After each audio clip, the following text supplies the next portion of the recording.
You guys missed my singing. I sang you a little song. And I apologize. I never turned my mic on because I'm that professional. I literally just woke up. I won all the sleeps. It is 8:32 here on the West Coast, where I am residing, and I did a great job sleeping last night. So I made my coffee and I walked into the studio, and here we are. Live from the Outhouse Studios. I am your Heavenly Father. This is the live stream. There's the logo. We'll get rid of it. This is in the state of Arizona. Rudy Giuliani and company and the Elite Strike Force. Oh, I have that. Hold on. There you go. The Elite Strike Force. Thanks to Chris Wilson for that logo. I'll get rid of the other one so you guys can see that clearly. There we go. That's nice, isn't it? There we go. And welcome, everyone. This is the live stream. This is what we do. We're going to see him in a second here. I wanted to start him from the beginning. Rudy's about to speak, I guess. I missed the very beginning. I slept through all of it. And I'm so happy. So happy with all of it. Or the courts. Okay. From the material presented in this inquiry, I expect that the panel will generate from the consumption of the House and Senate for the consumption of the House and Senate membership, and as matter of public record, a report on the proceedings and a video archive that may be used as evidence of this proceeding.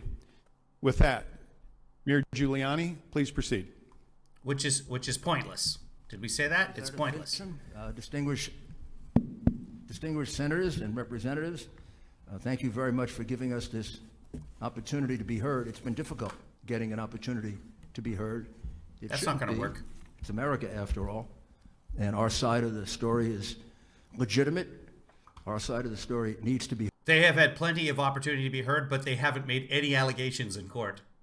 heard, and it's been I shouldn't say that. They haven't made any allegations of fraud in court, uniformly which is why they've been thrown out of every court, saying like we're not even sure what you want, because they can't make allegations because they'll get sanctioned.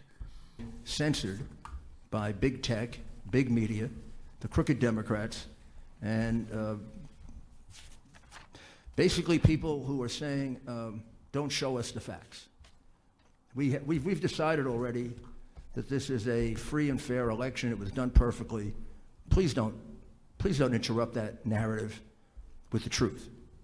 Well, we're going to interrupt that narrative this morning with the truth.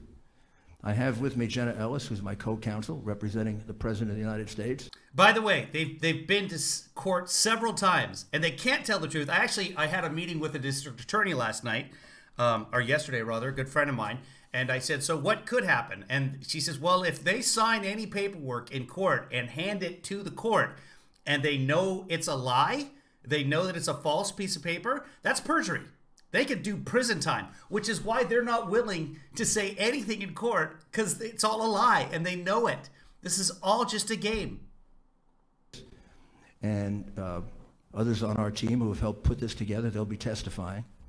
And again, I want to thank you for your courage in doing this. I don't think most people realize the kind of harassment, threats, horrible things that are said to you and your family because you're doing this. And again, I emphasize, we've let something really go wrong in this country when that happens. Some of you are old enough and some of you are not old enough to remember the McCarthy era. I'm So not. I call this the McCarthy era on steroids. To remember the McCarthy era. People being actually fired from their jobs. We had a... No, this isn't a hearing of any kind. There's no perjury that can happen here. This is just they're sitting around in like a Ramada hotel.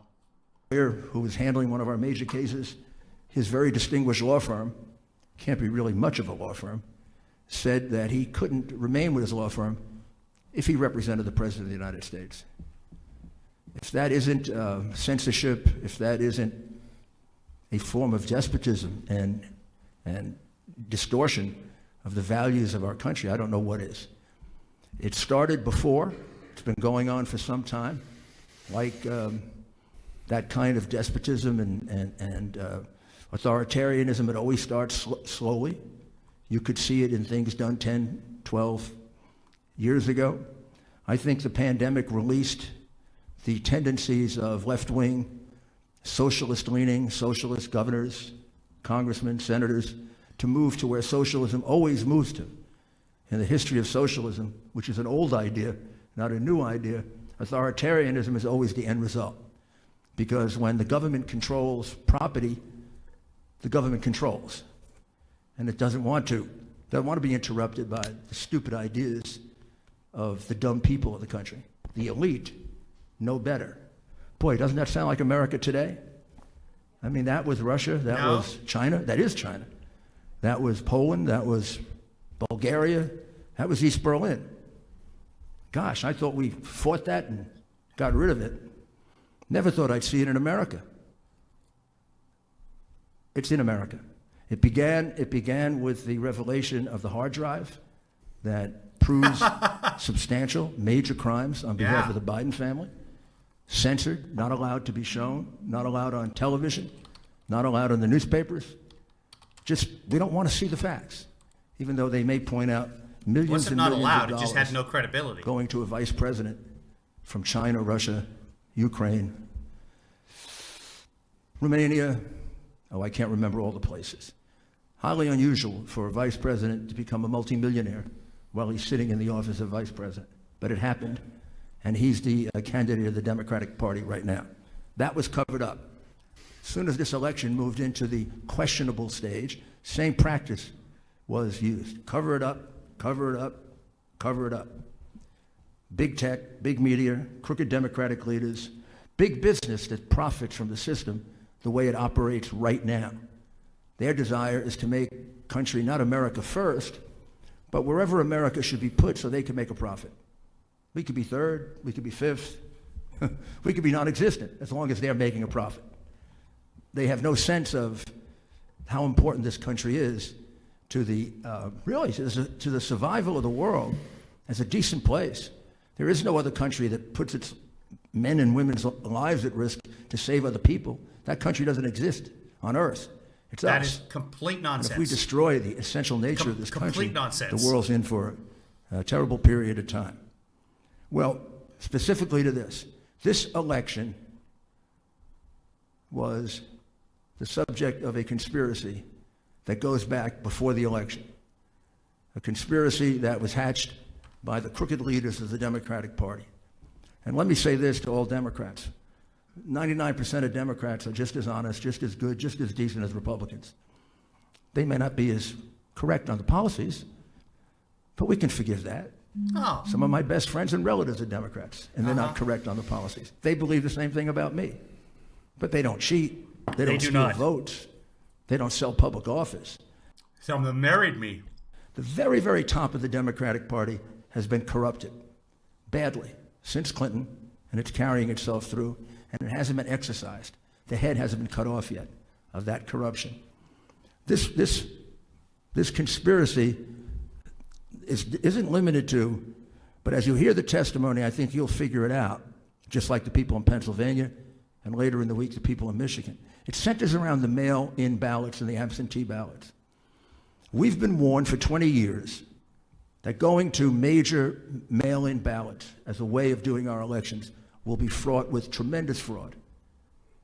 They're very dangerous. It's almost impossible for even semi-crooked politicians to resist the temptation to use it for ballot stuffing. We were warned by President Jimmy Carter. We were warned by former Secretary of State Jim Baker in a report, very, very consequential report. They said we should never do it. And if we do it, it should be extremely limited to the real absentee situations like we have done in the past. We were warned by Justice Souter in the Supreme Court, warned by many, many experts, Republican and Democrat. Democrats used to be against mail-in ballots, like they were against everything else until President Trump was for it, which gives you a sense they're not thinking about the country. They're thinking about competitive advantage, getting their power back, serving their greed and for power and money. So when they saw the mail-in ballot situation, they said, wow, we could change an election in the past. A lot of wow. Like they did in Chicago in 1960 with Governor Mayor Daley, like they did in Florida or tried to do just last year in Florida by turning the votes in Broward and Palm Beach County, holding them back for 2 weeks and seeing if they could get enough absentee ballots made up. They couldn't get there. They couldn't get there because there were only like 300,000 or 400,000 absentee ballots. You can't expand it to 1 million. But when you have 2.5 million mail-in ballots, you can expand it to 3 million or 3.2 million. Or you can count it 4 or 5 times in the machine. There's plenty of room for cheating, which is why they slowed it down. So you're in it with other states. It's not just Arizona that has been conned, the people of Arizona taken advantage of, and their right to vote taken away from them. It's the people of Pennsylvania, Michigan, Wisconsin, Nevada, Georgia, and Arizona that we know of. And if your right to vote has been taken away, so is mine. We have an illegitimate election. We have demonstrably wrong numbers in those states. In your state, a lot of the fraud had to do with the mail-in system, as it did in other places. Your state's a little bit different than Michigan and Pennsylvania. Your state, it wasn't full and complete shutout of all Republicans in seeing mail-in ballots and ballots that were in dispute. But it was significant. A significant number of these witnesses were shut out when the important determination was being made, is this ballot valid or isn't it? When you make that determination, as a matter of law in almost every state in the country, and just as a matter of due process and fairness, we'd all agree both parties should get to see it. That's the last time you get to check the validity of the ballot. That's why mail-in ballots are different. We can go back to the machines and we can study the machines. Maybe we can pick up the fraud and the evidence of it, because there's traces left in it. But once the envelope is separated from the ballot, gone forever. You will never know how to connect the fraud, which is why it's a secret ballot. President Carter and Jimmy Baker said it's a field day for fraud. The way you accomplish the fraud is you don't have an independent party or a Republican. If you're going to cheat the Republicans, you don't have him in the room so he can object to it and point it out. Look, this is. We're going to be going until about, I think, 11 o'clock at the latest. That's Pacific time. If it goes that long, we'll see. And then we'll take a break and come back and finish up. The same handwriting on 12 ballots. Oh, they didn't fill out the envelope. They just filled out the ballot. Or this seems like it was done by a machine. Those are the things you can object to. So in probably at least 100,000 situations in Maricopa County alone, and Pima, you did not have the opportunity to do that. Those votes should be declared null and void. You also, in addition, however, had your own variations, as the other states did. So the key fraud is the mail-in ballot. That was the backup in case they fell too far behind. That's why they cut off the vote at midnight, 1 o'clock, when President Trump was getting too far ahead. That's particularly nonsense. In Pennsylvania, in Michigan, in Wisconsin. No, they never stopped counting the vote in Wisconsin. It's illegal for them to stop counting the vote, and they counted all the way until 3:17 in the morning. So that's complete nonsense. Again, if he said that in court, he faces ramifications. And That's why they're at the Holiday Inn or wherever they're. Who knows where they are? and also in Pennsylvania. So they cut off the vote.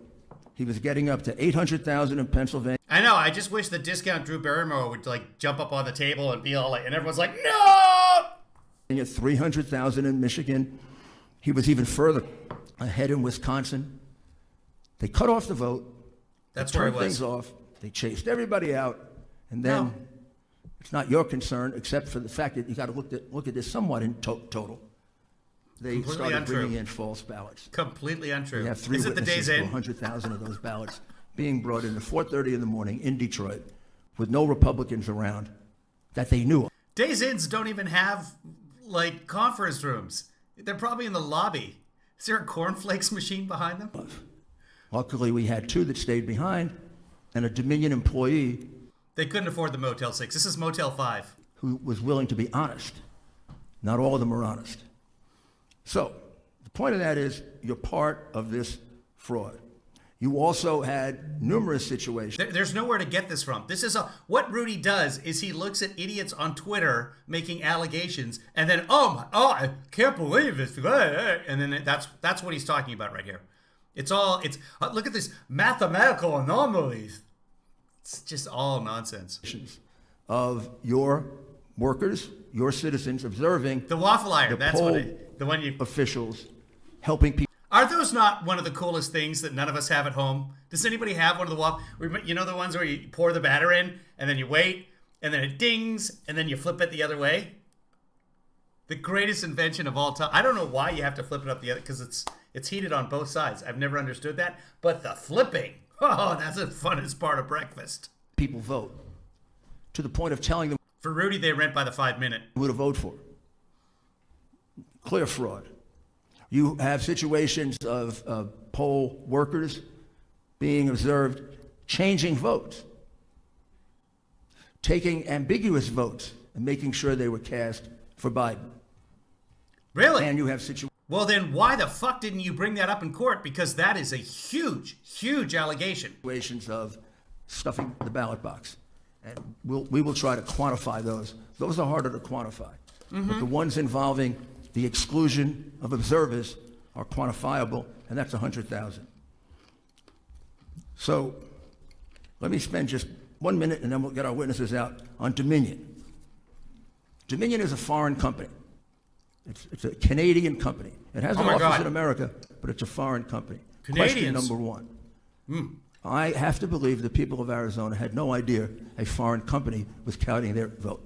They're not. I guarantee you they didn't, because the people in New York did. I did. No, they're just machines. I find that outrageous. And they're just machines, like the waffle iron flipper behind you. They're counting. That'd be like saying, oh, this waffle iron was made in Taiwan. They're making our waffles in Taiwan. We can't get an American company that we have complete jurisdiction over to count our votes? Jurisdiction Now, did we over. pick this company here in Arizona without any due diligence? It's not just a foreign company. It's a foreign company that's been in a lot of trouble. In Texas, it was excluded after 2 years of study for being exceedingly incompetent. It screwed up elections in the past. It's well known for having the most porous system of all the companies. Meaning Dean, don't it's the tell me. easiest one to penetrate. They do little or nothing to protect against hacking. They even explain to some extent in their manual how to get into them, how to manipulate them. And then they have a history going back to the Smartmatic company that actually was formed for the purpose of fixing elections.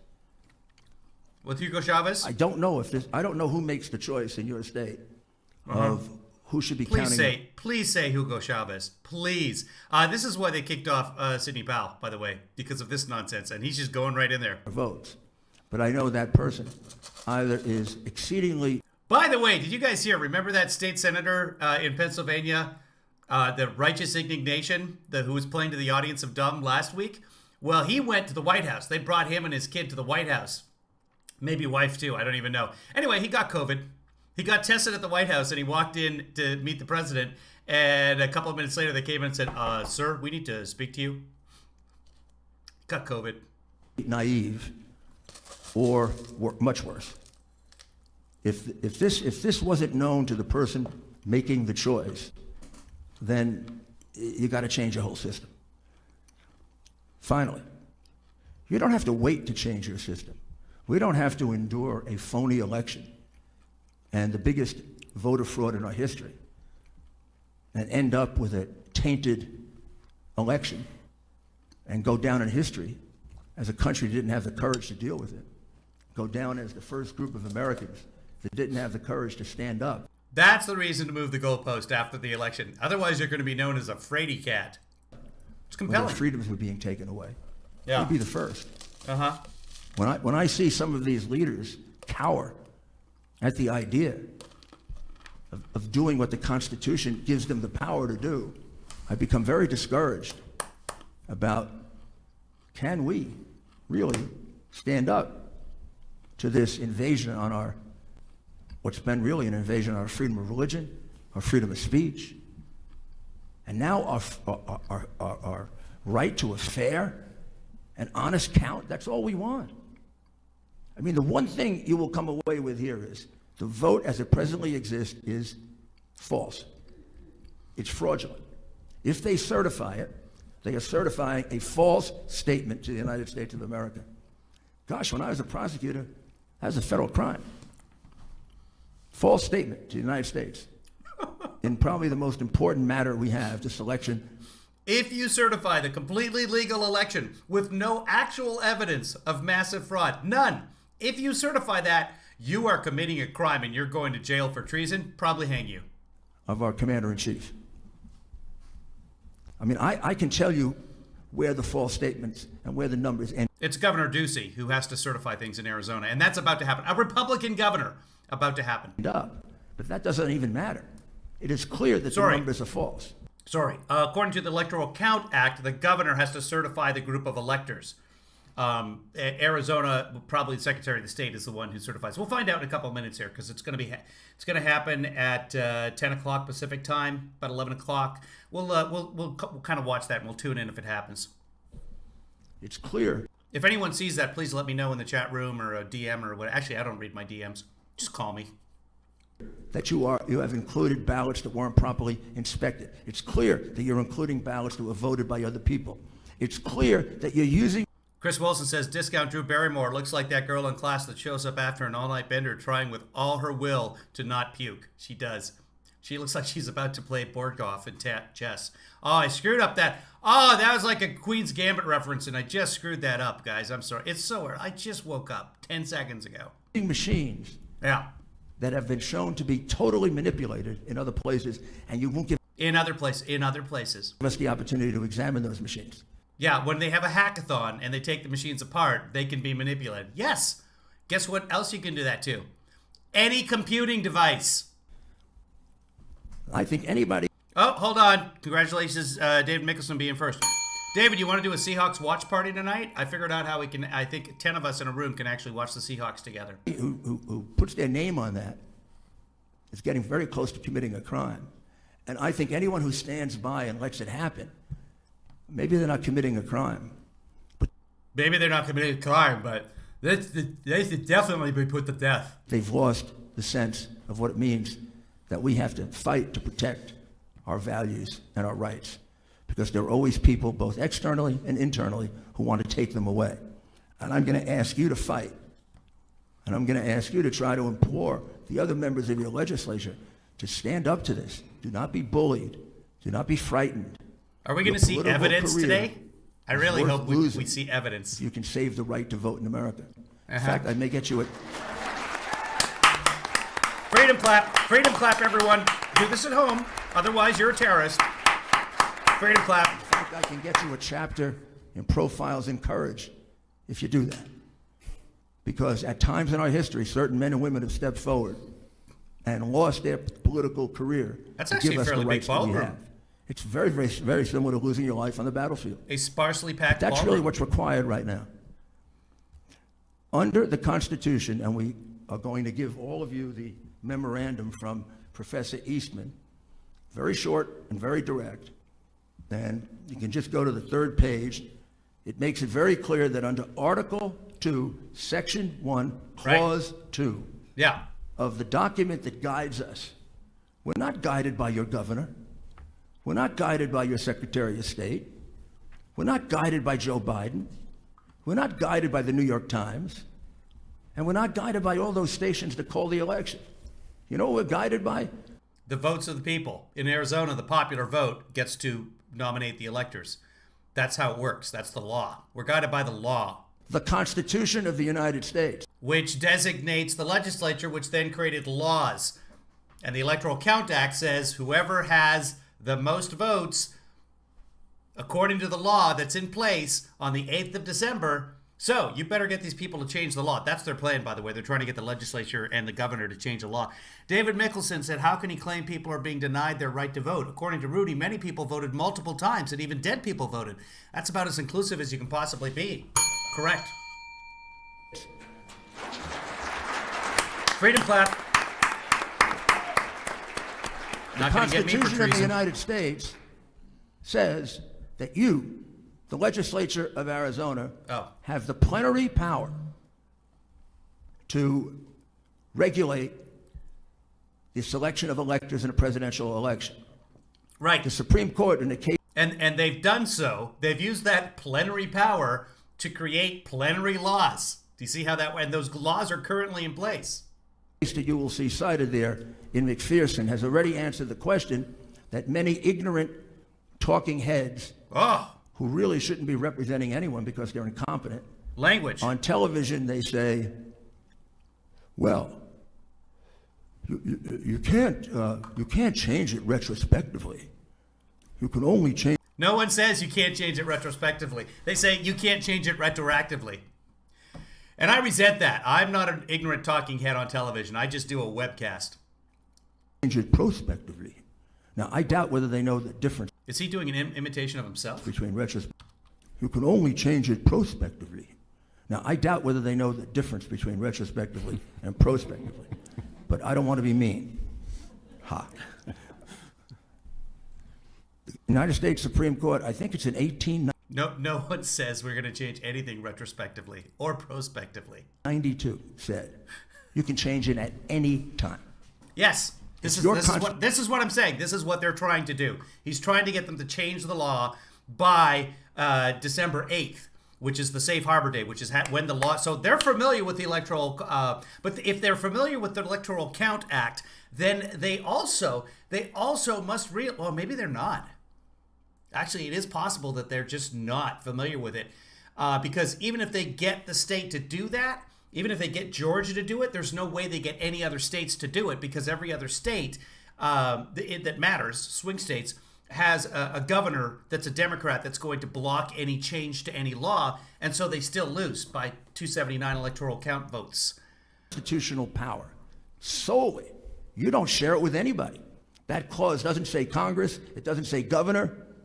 It doesn't say newspapers. It says the state legislature. And the Supreme Court has said you can change that and take that power back anytime you want to, because it's your power. It's not theirs. Whatever power the government. So you can nullify the will of the people, legislature. Here's the reach. Here's the stretch.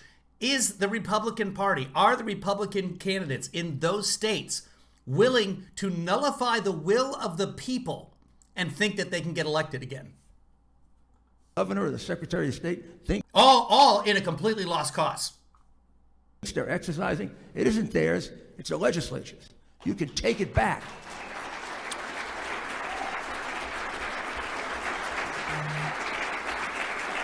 Yeah, all the counties in Arizona, thanks, Chuck. All the counties in Arizona have already certified. We're just waiting for the certification from the state, the entire state, at about 11 a.m. Pacific, Arizona time. Wait, Arizona doesn't... No, they're on standard time again. Yeah, we're all on standard time. Already decided by the Supreme Court. And then based on evidence, not whim, not political bias, not fear of the media, based on evidence, you can make the determination. What is the right count? Well, how can we get as close to the right count as possible? If we can, then have the courage to select that person to get the electors, because that person won the honest vote. And every dishonest vote disenfranchises the decent people who cast an honest vote. Have the courage to do that. In history, I swear to God, you will be heroes. To half this.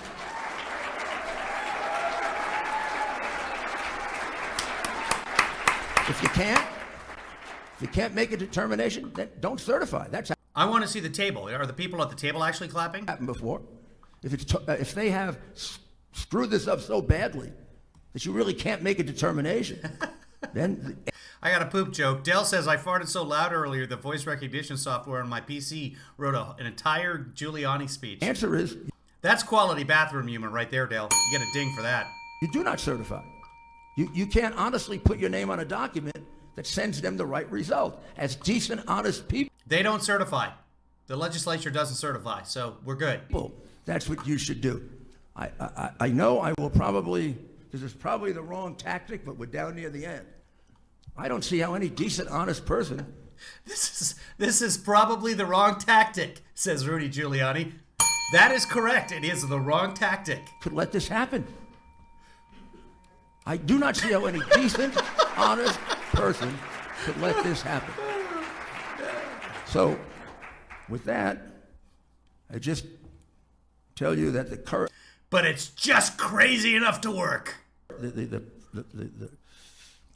characteristic of human beings that I admire the most, because my heroes are Churchill. Is he going to cry? Is he going to cry black tears? Reagan, who's the only president I worked for, my hero. Mm-hmm. And now our new president, who's been my friend. He's not working for Trump? For 30 years, and I always knew he'd be a good president. Didn't know he'd be a great president. And that's the reason they want him out so badly. Look at Drew. She's because so happy. he threatens them with destroying the corrupt system they have been enjoying in Washington since Bill Clinton got there. Look at all those masks. Look at all those masks in that indoor space. No, there's no way I can tell what time this is. Okay. So, I do want to capture at some point. I probably want to capture him saying this is the wrong tactic. Our first witness, Phil, are you ready? Oh, yes. Why don't we... you want to explain this? Jenna's got more. Oh, good. Jenna's going to explain stuff. Yeah. Jenna will explain this to you.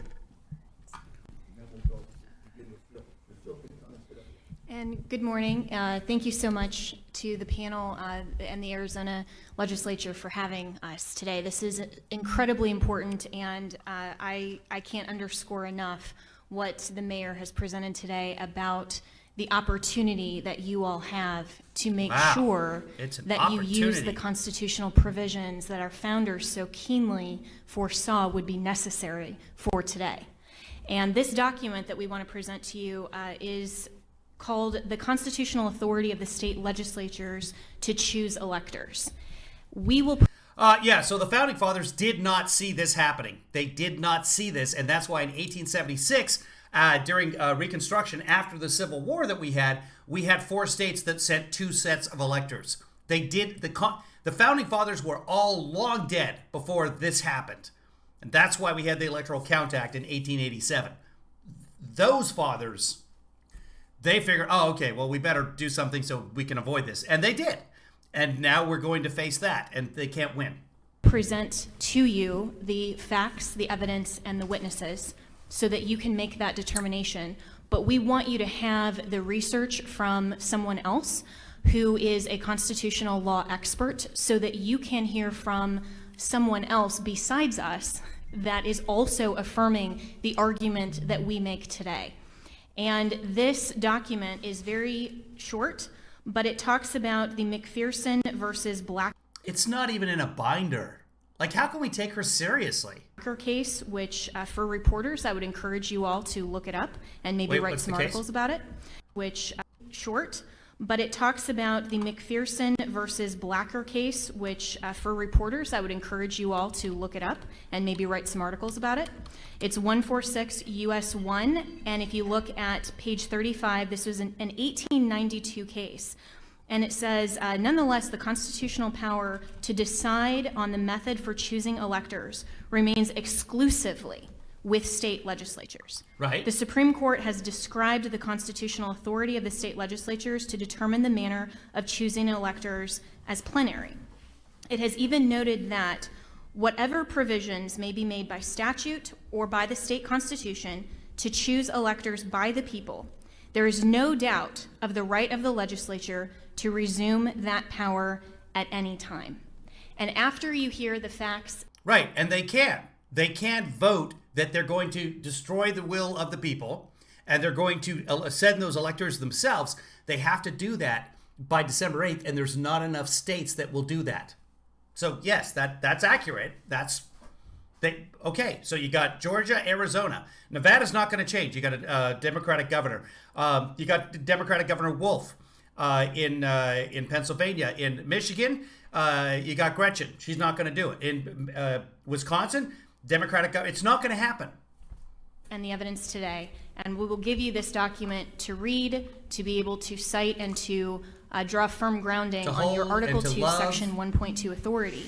We are going to ask you, as legislators, to reclaim that authority and to make sure that the people of Arizona One more time. and Yep. indeed the people of the United States of America as a whole are not disenfranchised by corruption. Federalist 68, Alexander Hamilton talks about the method of choosing our chief Who? magistrate. 68, Alexander Hamilton talks about the method of Hamilton. corruption. Federalist 68, Alexander Hamilton. Alexander Hamilton talks about the method of choosing our chief magistrate, our president of the United States, and that this safeguard of vesting that authority exclusively with the state legislatures. Yes, nobody's arguing that. No one is arguing that. But you have to use the laws of the state. The legislature creates the laws. You can't go against the laws. Is the safeguard to making sure that corruption does not win. And when the vote of the people and the voice of the people is corrupted through influence, through fraud, then it is the responsibility, the duty, and the obligation, not just the choice, but the actual duty and obligation of the legislature to step in and to make sure that you don't certify false results. You are the last step to make sure that this election is not corrupted. And again, we aren't asking you to step in and overturn an election. We are asking you to step in to make sure that the corruption that occurred here does not stand. And this is exactly why you are on the front lines. So with your permission, Mr. Chairman, I'll approach and give these to you. Yes, thank you, Ms. Ellis, please. Thank you. Mr. Giuliani, are you ready for Colonel Waldron? Colonel Waldron is our first witness, and I'll ask him a few questions, and then he will make his own presentation, and then, of course, you're perfectly free to ask him any questions that you want. Colonel Waldron, did you have the opportunity to examine any of the Dominion machines that were used in this election? Yes, sir. Our team looked at some machines and software up in Michigan.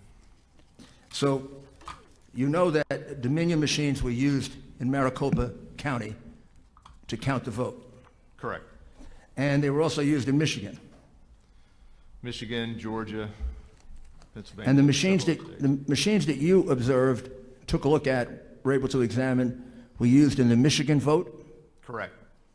Now tell us a little about Dominion. Dominion is a company that makes voting machines and voting calculation machines. That's correct. They've got full end-to-end election, equipment and software.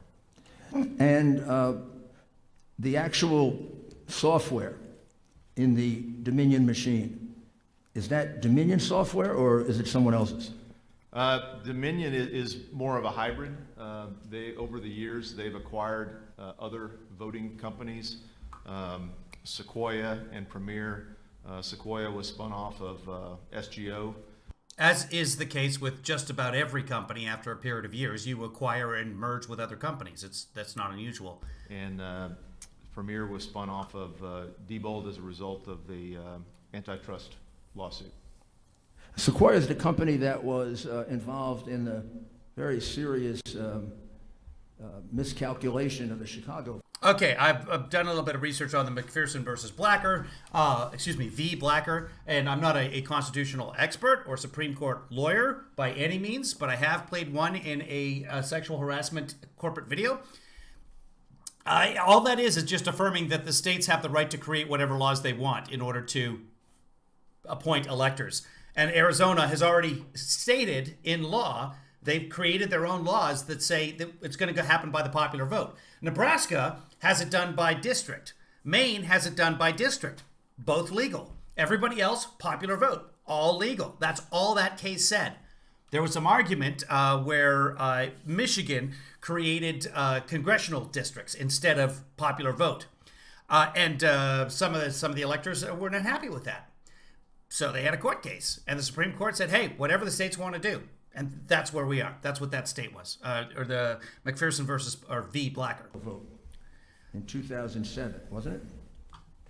I believe that's correct, yes, sir. And they were using Smartmatic software, right? Correct. And the software, the licensing agreements are pretty well, it's a good spider chart for all of these companies. They all share a common DNA in the software code. And that company, Smartmatic, their roots are in Venezuela, isn't that right? Yes, sir. Hugo Chavez was one of the founders, There it is. and invested, I think, 28% ownership in the initial setup of the SGO election systems. And they have been involved in several South American elections that were fixed, altered.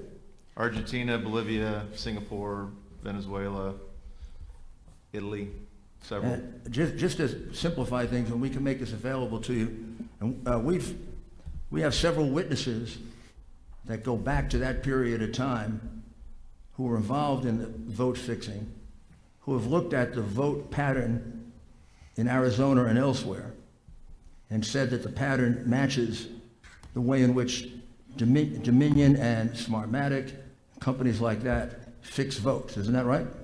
Yes, sir. And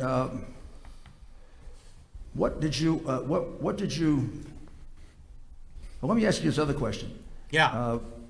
One of the former officials of the United States government, a gentleman named Chris Krebs, Yeah, the question to ask is there any evidence whatsoever? Have any of the hand counts of the paper ballots in any way disagreed with what the Dominion software found? Any of them?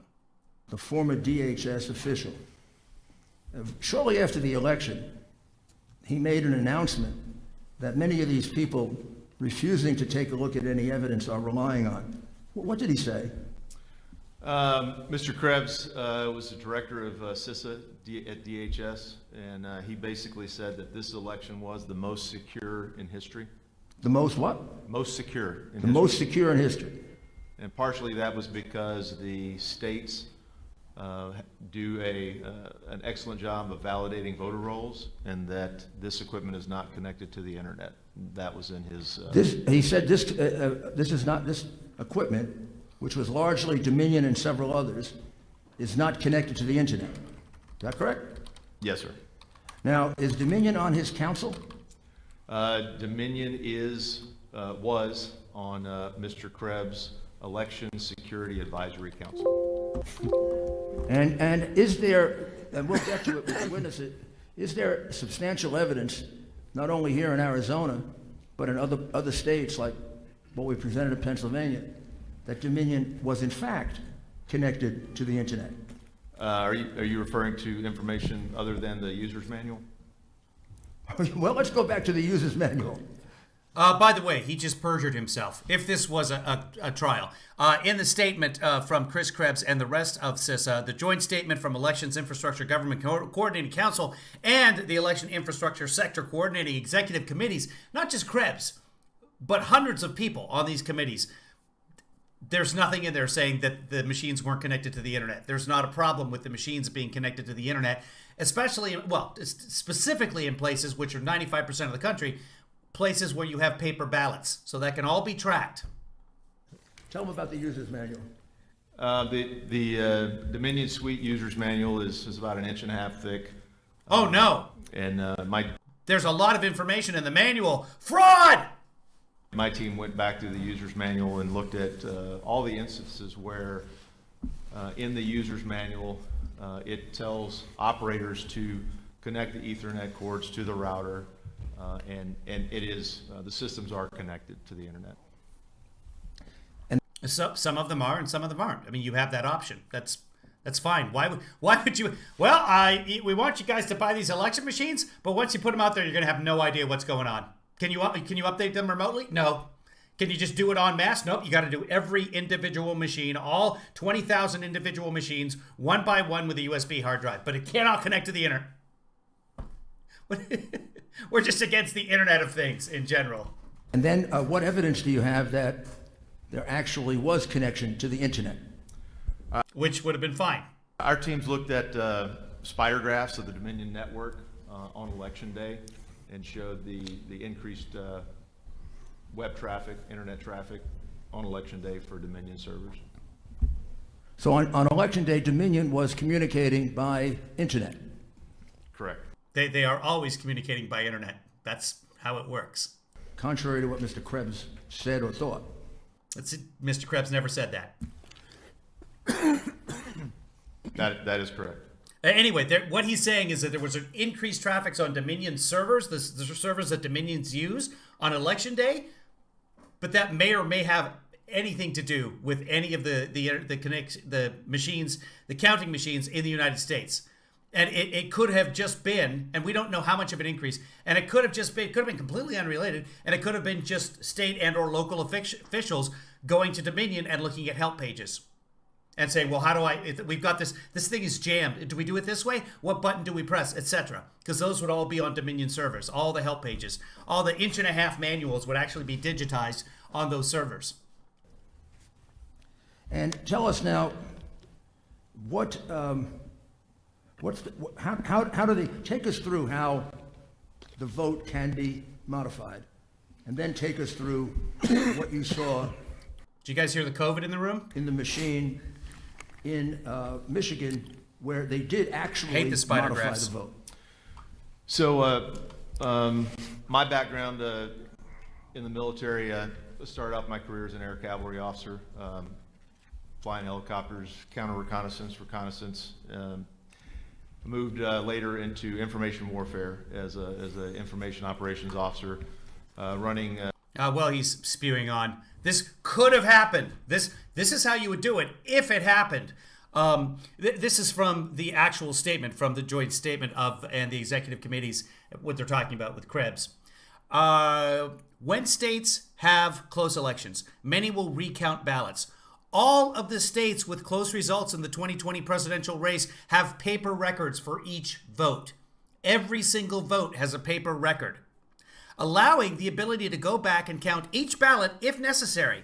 This is an added benefit for security and resilience. This process allows for the identification and correction of any mistake or errors. Then in bold, I'll bring it over so you guys can see this. There is no evidence that any voting system deleted or lost votes, changed votes, or in any way was compromised. None. No evidence whatsoever. Anyway, back to this guy saying what might have happened. Psychological operation. This is from a department that Trump set up, by the way. Computer network operations. Sorry, he didn't really set it up. He signed a paper, but. Deception, operation security, and electronic warfare, special electronic warfare. And our team has been researching this specific issue since August of this year. We are working with another team that's been intently working on this voting machine manipulation for about 2 years when it became apparent in the Ted Cruz and Beto race in 2018, as well as the Kentucky governor's race with Matt Bevins.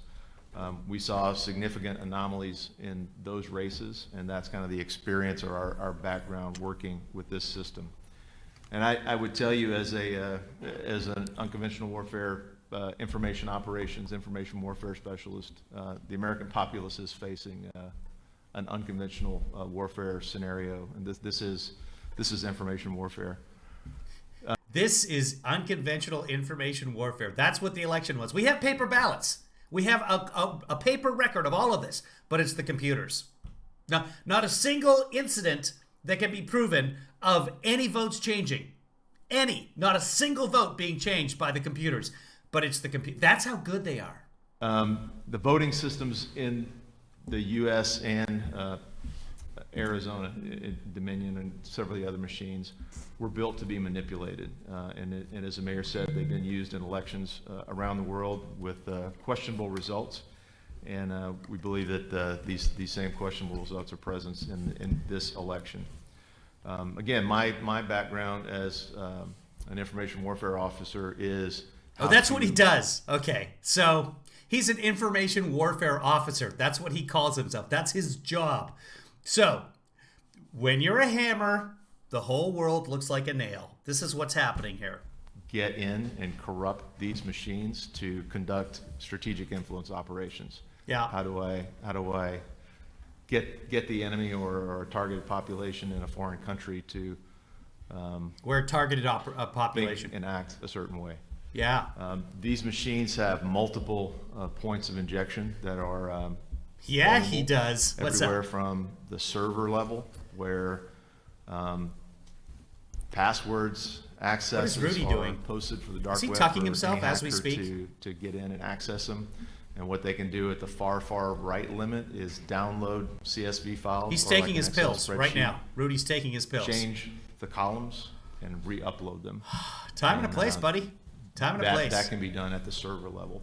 At the Yeah. operator level, if Is he there's having a software, heart attack in it can real be time? corrupted. It can be manipulated with a device that is as small and as simple as a USB device, which these machines are booted up and run off of.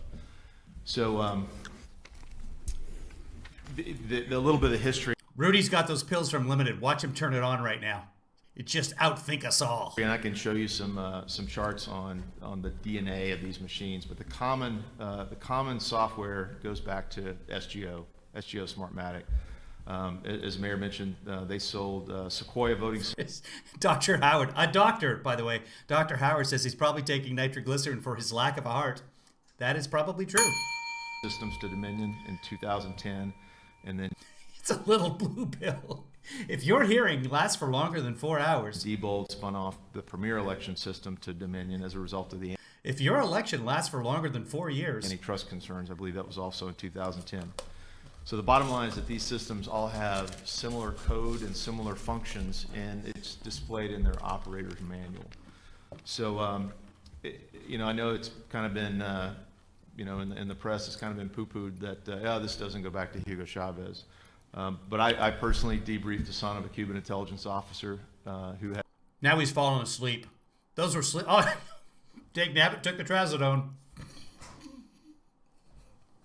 firsthand knowledge speaking with Oh, he's two up. of Hugo Chavez's family members Here you go. that in the There you go. Maduro election, when the populist uprising threatened Venezuela's I'm out of coffee. totalitarian Anyone? leadership, that Hugo Chavez's family members said that don't worry, that it's nobody here. guaranteed that their father invested the money to build the SGO voting machines system.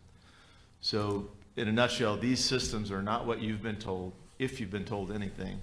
They He's using shorthand. SGO stands for I don't care. are connected to the internet.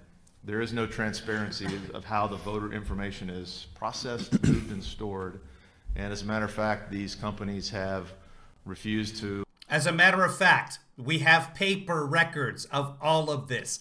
All of this. And human beings can do the counting. And they have. And it all matches up. To allow any type of inspection into their code, and they always decry, it's our IP, it's IP protection. But with Intellectual property. the declaration, I believe, with Jay Johnson was our Secretary of Homeland Security. Obama. He declared that the national election system was national critical infrastructure. So there is, I think, reason for us to understand Rudy's filling out his lunch order. the code and how these machines function and how they use our votes and process our votes. The voting record is able to be modified, deleted, adjusted by administrators or outside threats, and those are also explained in the user's manual. Operators can assign votes for write-in votes. The user's manual explains to outside threats how they can adjust the voting totals. That's one hell of a user manual. It was made for Hugo Chavez's Secretary of State, Manuel. Blank or error ballots in large numbers. So all of these votes, they could get User put into a manual. batch file, and then the administrator of that voting or tabulation system can say, okay, there's 8,000 votes in this batch file. In case you didn't get it, manual and manuel are two very similar words, and you could. Or there's 5,000 votes in this batch It's file. early here. And they can say, well, I think, this batch will just make this go to this candidate. And they have that they have that authority in the user's manual to do that. Our team is not the only team that's working on this. There are literally hundreds of other. Marcy says Rudy's examining his hotel bill and will dispute the multiple porn charges. Small cyber teams. That's ridiculous. I had 4 purchases last night. How long do you think it takes me to tuck my shirt in? That have weighed in on this. There are tons of statisticians. You'll hear from some of your Arizona citizens today. Oh, good. We've been working in several Whoa, states. whoa. We have an infiltrator. What the hell is she doing in there with a mask? Conspiracy right there. Looking at these anomalies. But it's not a secret. I mean, DEF CON last year, I think the hacking teams broke in and manipulated these machines in under 2 minutes. Yeah. So it can be They're done. hackers. It's easy, and they're very little security. They're information So warfare they can be experts. hacked to manipulate votes. That's why we have the paper ballots. One of our white hat hackers discovered a malware on the server. It's called the Q-Snatch that basically records It's called a Q-Snatch. Did he say Q-Snatch? I'm not even going to touch that. login Because I could just reach out and grab it. It would totally let me because I'm a star. credentials and passwords. So if someone in Philadelphia or someone in Maricopa County or someone in Antrim, Michigan logged in, Yeah. that malware will grab their username and password. And so you can It'll log grab in. something. If you got access to the backside of that malware. Oh, you can the log backside. in It's gonna where grab we it are from the in backside. Is that what's gonna Maricopa happen? County to manipulate. So Colonel? there's multiple Colonel, ways. Just interrupt you for a second. Yes, sir. We've had a poop joke. So we get the point of this clear. You actually Wait, there's a point? Are we still on the gambit that probably won't work? examined one of the machines, and you were actually able to see very The camera person's falling asleep at this point. That's not me. I'm literally showing you the entire screen, and they're chopping Rudy off mid-forehead. clear changes There in it is. vote in the machine, correct? So that reminds me of a story. Several years ago, we were, he's so pretty. Several years ago, we were moving, and during the move, and this Kevin Lee daughter was probably, I don't know, 13 or 14. She discovers this nice, very silver-cased DVD of Fight Club. And she pulls it out, and she's like, what's this about? I said, I can't talk about it. She says, well, have you seen it? Yeah. Well, just tell me what it's about. I'm not allowed to talk about it. What do you mean you're not allowed to talk about it? That's right. I can't talk about it. Just tell me. I can't talk about Fight Club. Just tell me what Fight Club is. Correct, in Michigan. And it was down ballot changes. How many? Correct. So the down ballot looks, it was there were changes in the election day vote on 11/3 to the recount vote on 11/6. Say for example, the school board, one lady on the election day received 519 votes, and this was a very small precinct. In the post recount, they went from 592 to 852. The total votes went from 1068 to 1810. Where was and this? The write-in vote jumped. The post recount, they went was a very to the recount. So the down ballot looks, it was there were changes. Where? Clear changes in vote in the. Sorry. So we get the point of this clear. You actually examined one of the machines, and you were actually able to see very clear changes in Clearly. vote in the machine, correct? Correct, in Michigan. And it was Michigan, down okay. ballot changes. How many? Correct. That's the only place that they looked at the machines was Michigan, according to what we've heard so far. So the down ballot looks, it was there were changes in the election day vote on 11/3 to the recount vote on 11/6. Say for example, What county? the school board, one lady on the election day received 519 votes, and this was a very small precinct. Where? In the post recount, they went from 592 to 852. The total votes went from 1068 to 1810, and the write-in vote jumped from 24 to 112. There was another Where? Specifically, tell us where. proposition on a state proposal I'm sure they'll get this on cross-examination. that jumped significantly from 700 votes on election day up to 1083. How can you sit there as a member of the legislature in Arizona and not tap the microphone and be like, sir, hold on, where was this specifically? You're just saying Michigan. You're not giving us even a name of the school board person who won and or didn't win. And there's obvious reasons for these aberrations if they exist at all. I don't doubt that happened because there are mistakes in every election. Does that flip 130,000 votes in Michigan? Probably not. But were there votes that came in after Election Day? Because he's just giving us Election Day votes and then after Election Day. So yeah, the mail-in ballots got there. There's a number of different possibilities that could happen here. On the recount. So there are a lot of variabilities, and what we believe this is due to is the USB drive that was used in the Election Day versus the post-election recount. Well, this proposition. Don't see now that's inaccurate to begin with because they kept counting after Election Day.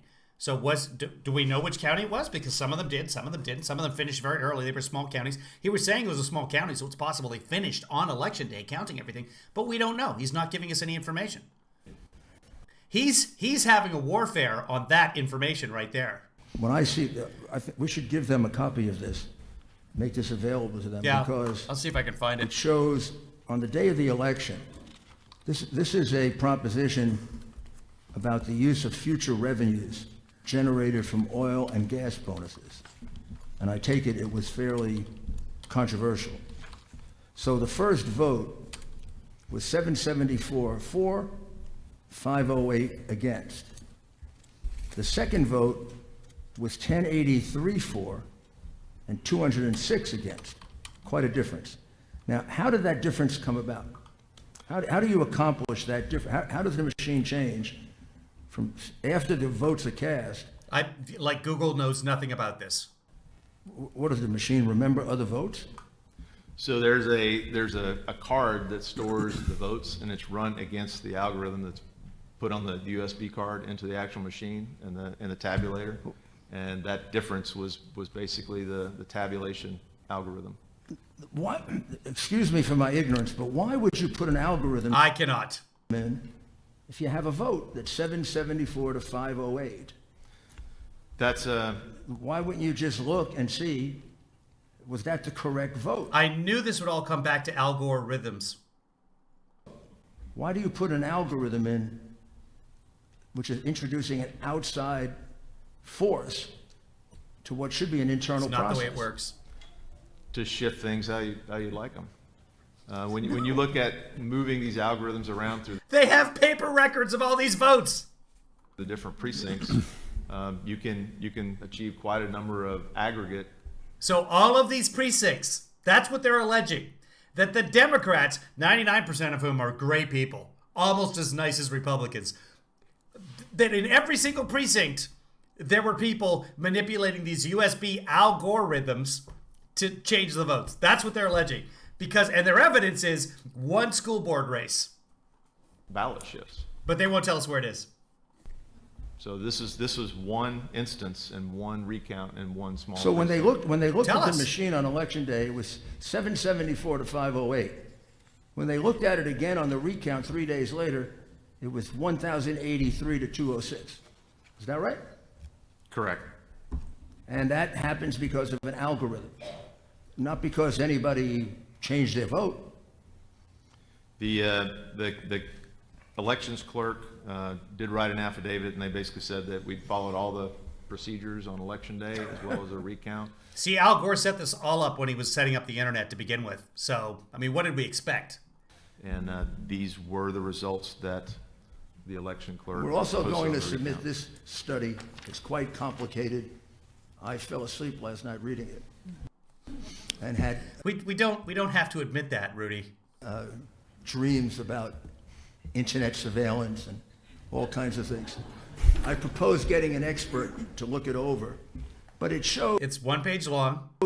what I fell asleep reading it. I got to paragraph 2. exactly what the colonel is saying, that these machines should not be voting machines because anybody can communicate. It's like having an open computer. Anybody can communicate with them and do whatever they want with it. So we'll submit this and this to you that shows you that that they can be changed, that they were changed, and then exactly how you can do it. Now, we know we're not saying it about any of the machines in Maricopa County, but we haven't seen the machines in Maricopa County, nor have you. This evidence is being submitted to dispute the lies that Dominion and Smartmatic are putting out, which is their machines are perfect, their machines can't be tampered with, their machines are tamper-proof. The reality is their machines are just the opposite. They're completely vulnerable. Is that right, Colonel? And if you look up on the screen, that's exactly what, let me see if I can, do I need to put this at full screen, or is it a better view? I think you need to explain it. So this is a Spiderfoot reconnaissance. During a pre-election check of machines connected to the internet, no Dominion machines were found. The one company that was detected online was ES&S.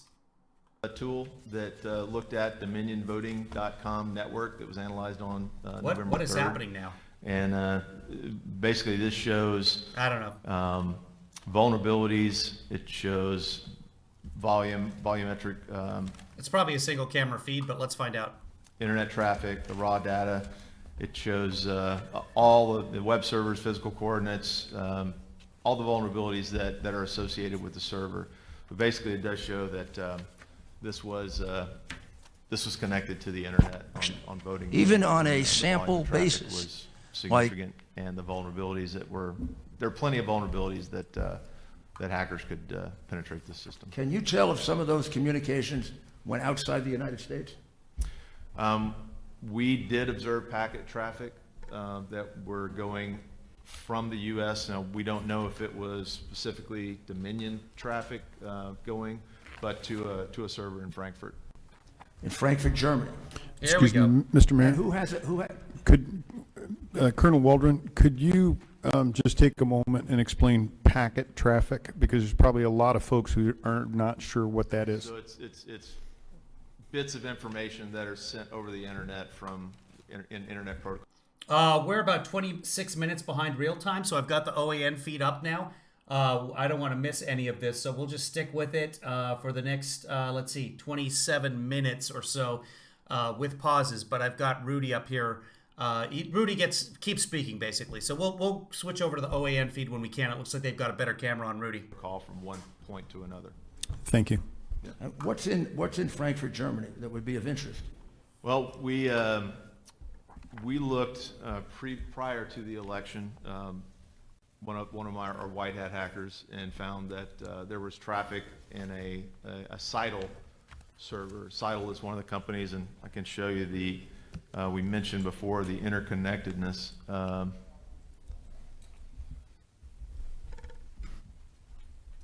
that one. The interconnectedness of these companies. So this is sort of a historical link to all the voting companies, and we got Smartmatic in the middle. It's a licensor to Dominion Voting Systems. Seidel runs election night reporting through SOE software and Clarity Elections over here. And Clarity Elections is if you click up on a lot of the county and Secretary of State voting systems, it'll pop up as property of Clarity Elections. So it doesn't really belong to the counties. It doesn't really belong to you. It really belongs to Clarity Elections. I mean, just to make it simple, a Dominion machine that I go in and vote, it is susceptible to easily having that vote changed from the outside, or by them in particular. By an authorized user or an unauthorized user. By an authorized or unauthorized user? Correct. As a well? hacker. A hacker. A hacker. So my vote is only as good as the integrity of Dominion and all the hackers that exist that can get into the Dominion machine. Your vote is not as secure as your Venmo account. Pardon me? Say that one more time. Your vote is not as secure as your Venmo account. Can you think of any reason why anyone would hire them to count votes in the United States? I could postulate a lot of. Are any of them good reasons? They have a strong lobby. They work with the government, they work with state government agencies, and they've got the infrastructure to sell their services.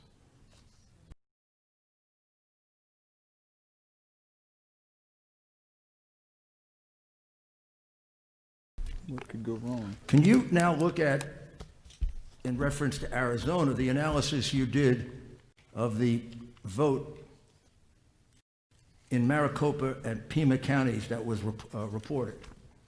It's the Arizona fixing the vote chart. So we noticed a difference in Arizona versus the other states. Our team mostly focused on what we call spike analysis, which were an electronic inject of a lot of votes, and where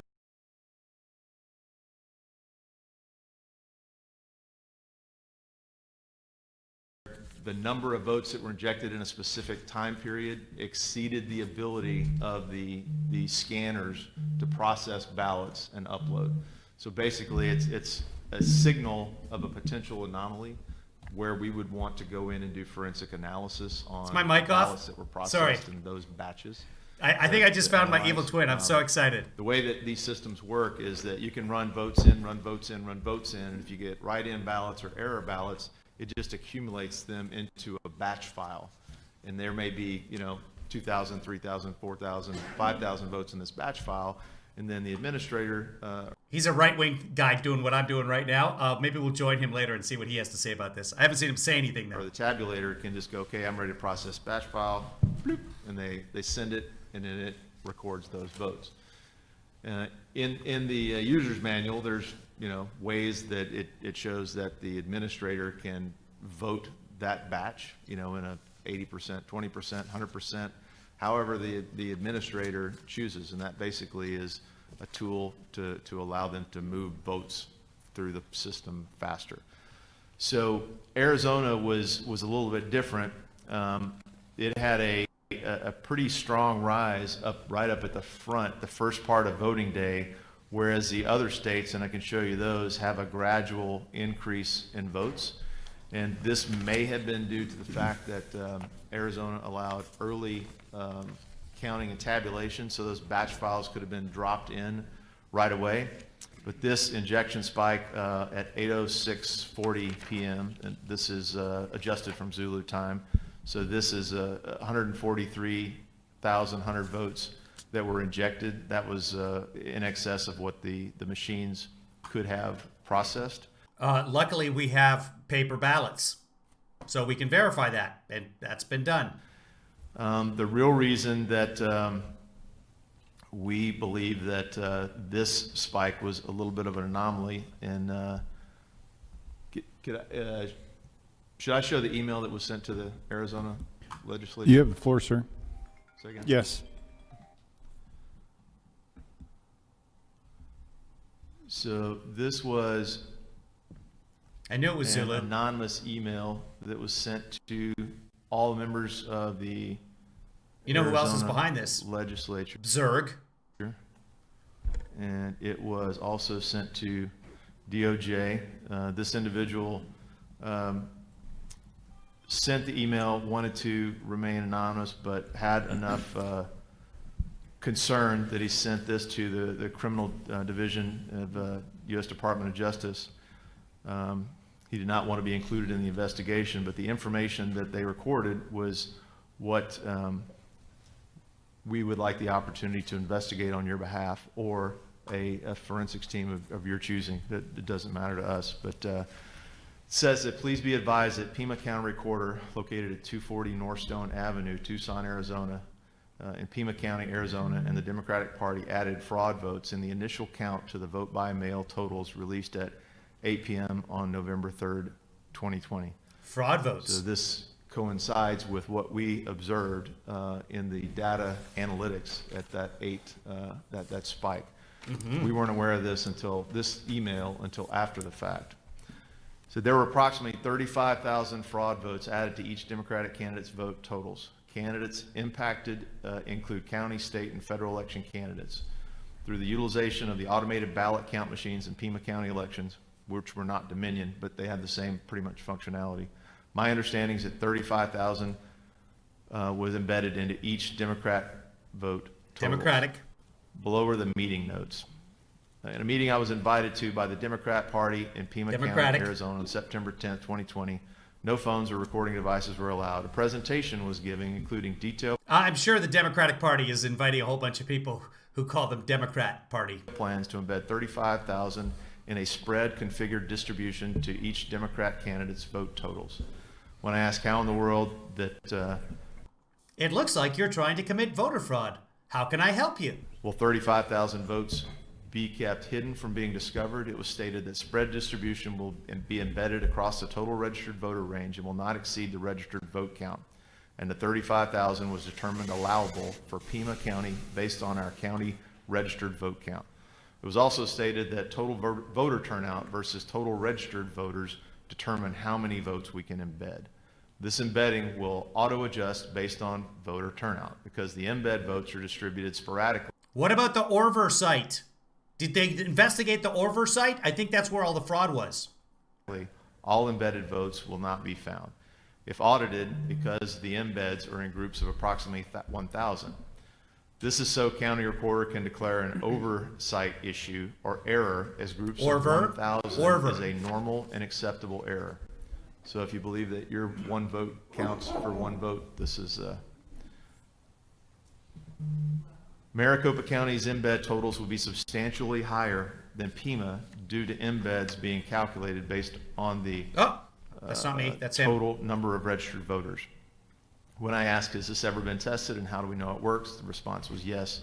This has been tested and has shown significant success in Arizona judicial retention elections since 2014.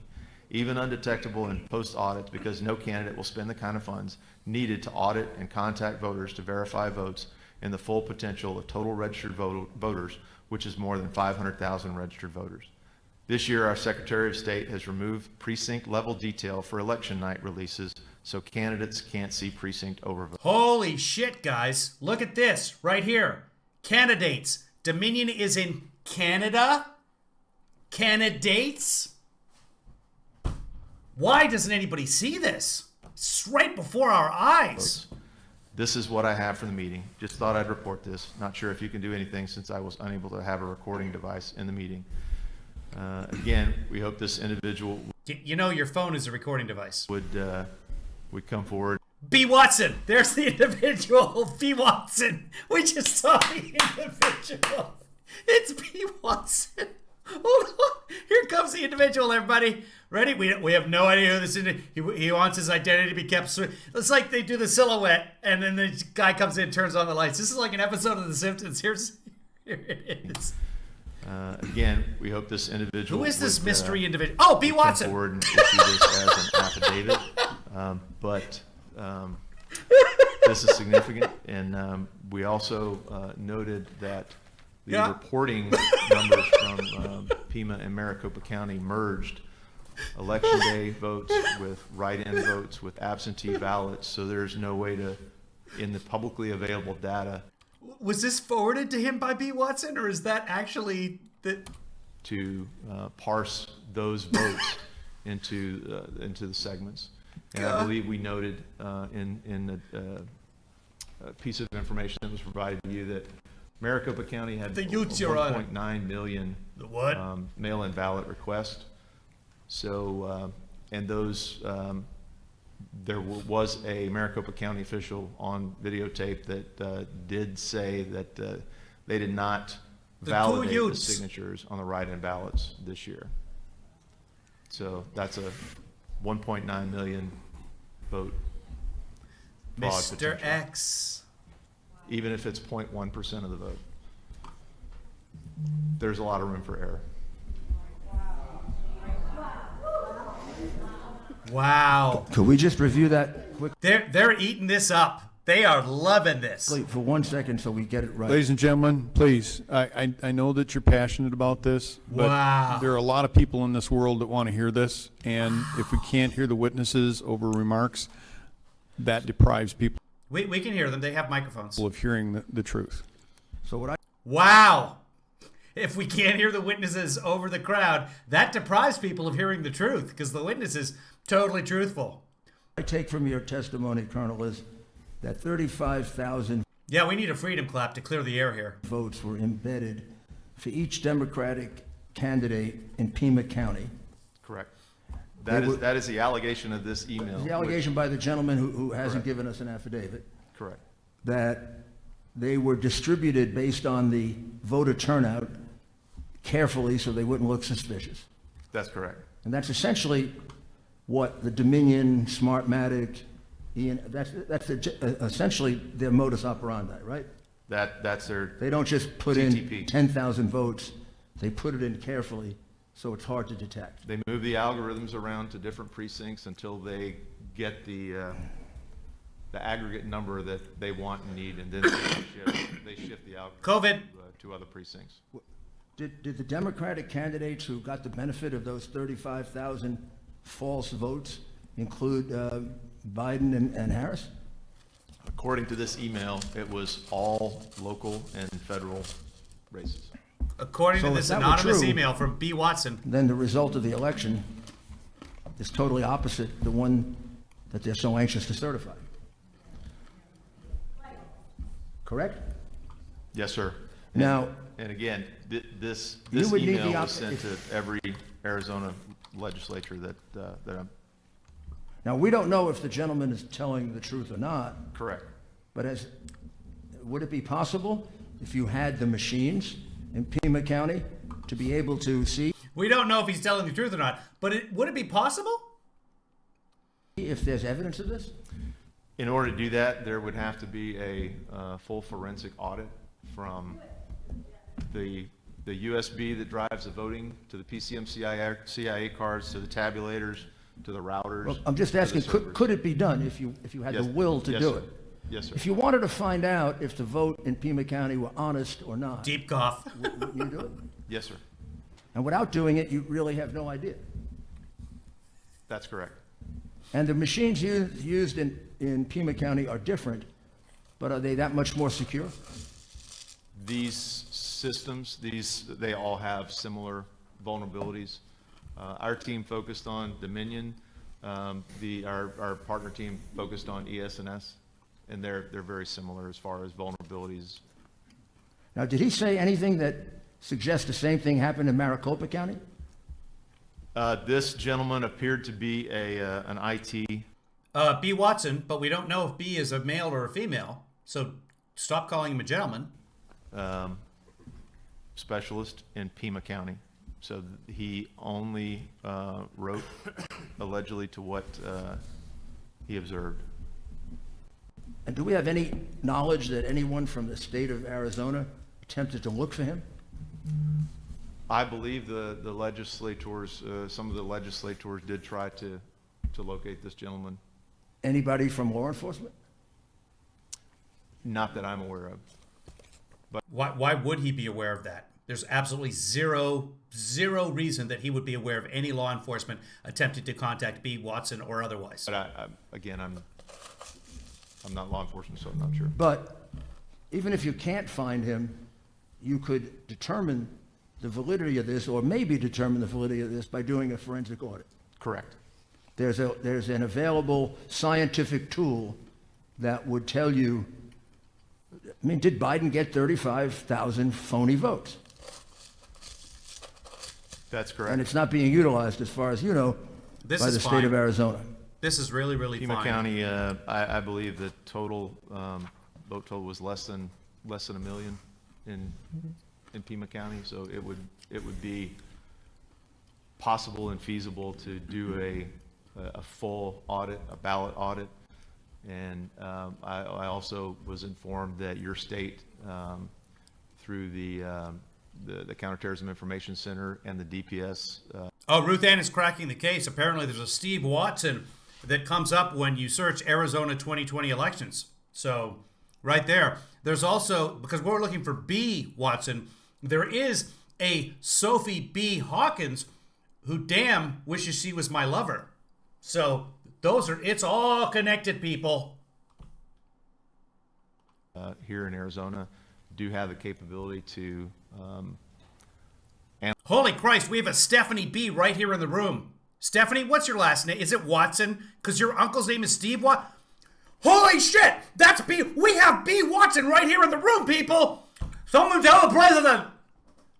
Analyze and validate ballots for ink consistency. So if there were mass-produced ballots in Maricopa County that were stuffed, your DPS, I've been informed, has the capability to analyze those ballots for paper consistency and ink consistency. So if there were mass-produced ballots, you could determine that on your own. Excuse me, Colonel Waldron. So I think what you're saying, and I'm going to repeat this back to you, these might be pre-printed ballots to simply move through the system. Is that what you're suggesting? There are indications, we have affidavits from Pennsylvania that there were ballots that were pre-positioned in a bobtail trailer, a tractor trailer truck. Okay. And that these ballots were, the thought was that this was a cache that they could go and grab the amount of ballots they needed and take them to the specific tabulation centers. And that's an affidavit that's from our Pennsylvania work. This Colonel, TTP is standard. so repeat one more time the piece of information that I think people were shocked about, because it is hard to believe. Did you say that a Pima County official said that they didn't validate any of the mail-in votes? That was Maricopa County. Maricopa, They didn't sorry. validate the signature. They didn't validate the signatures on the mail-in ballots. And that's 1.9 million. Correct. And do we know who that is? I would have to get the video. Well, could you get it for us? Oh, yes, sir. No, you don't have to do it right now, but before the end of the hearing? That would render every one of the 1.9 million votes absolutely never checked for fraud, deceit, mistake. And if they're mail-in votes, that can't be done now. They've been separated from the envelope. Correct. That would indicate, The so those validity are of the basically individual. 1.9 million votes that are illegal votes. Or that had the potential to be illegal votes that weren't validated. The signatures weren't But validated. can we determine now if any of them are legal or illegal? If the envelopes were separated from the ballots, there would be no way to tell a ballot for candidate. You could still go back and look at the envelopes to validate the signatures, but you wouldn't know what the ballot. And isn't was that in the reason envelope. you're supposed to have an observer when you do that? That is part of the chain of custody procedures, I believe, in Arizona. And when they talk about chain of custody, that's what they're talking about, right? Correct. Because a lot of witnesses are going to talk about that. So let's just sum up a few of the things that you also found. Tell us about the green button in Maricopa County on the machine. And there is one witness that's going to testify that all day she saw election officials constantly pressing the green button when somebody was voting. So what that was when a voter wasn't sure, and I believe this was also linked to another witness that's going to talk about with the differences in the pins and the Sharpies, that the Maricopa Elections Division, in early voting, they specified that only use ballpoint pins for voting, and then on election day, they specified only use Sharpies. And the idea is that as the bleed through on the ballot, as the scanners would cause an error and an error ballot. By creating the error ballot, the election officials basically would slide those votes into a batch file that could be adjudicated by the election administrator or the operator. And the green button was to say, okay, there's an error, but go ahead and push cast ballot, and it punches that into an error file that can be adjudicated by the election administrator. Now, and you examined the voter database, and your team did, right? Say again, sir? You examined the voter database, you and your team. Those were actually some local Arizona folks that examined that. So you took that from I spoke directly state data? with them. Oh, I see, okay. You spoke directly to whom? To local investigators here. And You have here voter database discrepancies. 6,000 voters, at least, entered into database with no sex and default date of birth, and they're non-existent in LexisNexis. Correct, and I believe there'll be a witness to discuss that later this morning. So unless those can be discovered, those votes would have to be eliminated. Correct, and it was explained to me that the way that happens is that you can register online for a driver's license at the same time you can register for voter registration. But the driver's license doesn't require the same information as the voter rolls, and so those kind of go into a queue that the Secretary of State would approve for the voter rolls over time.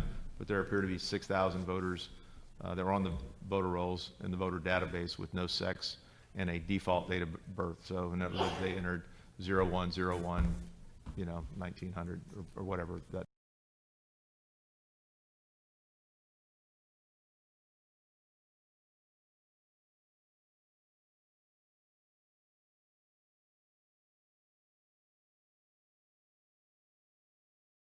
Read the chat, keep things running. I'm doing a lot here, but I'm trying my best.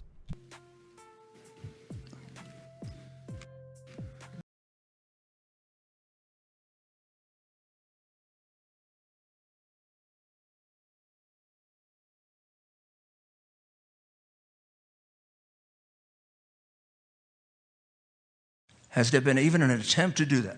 Mr. Chair. None that I'm aware of. Well, I mean, that's totally. From this whole system. Election data, this is kind of the top feed to all these servers, but this is really, it's a network. I mean, it's a computer company. It's all networked. It has to be. So let me reframe the question.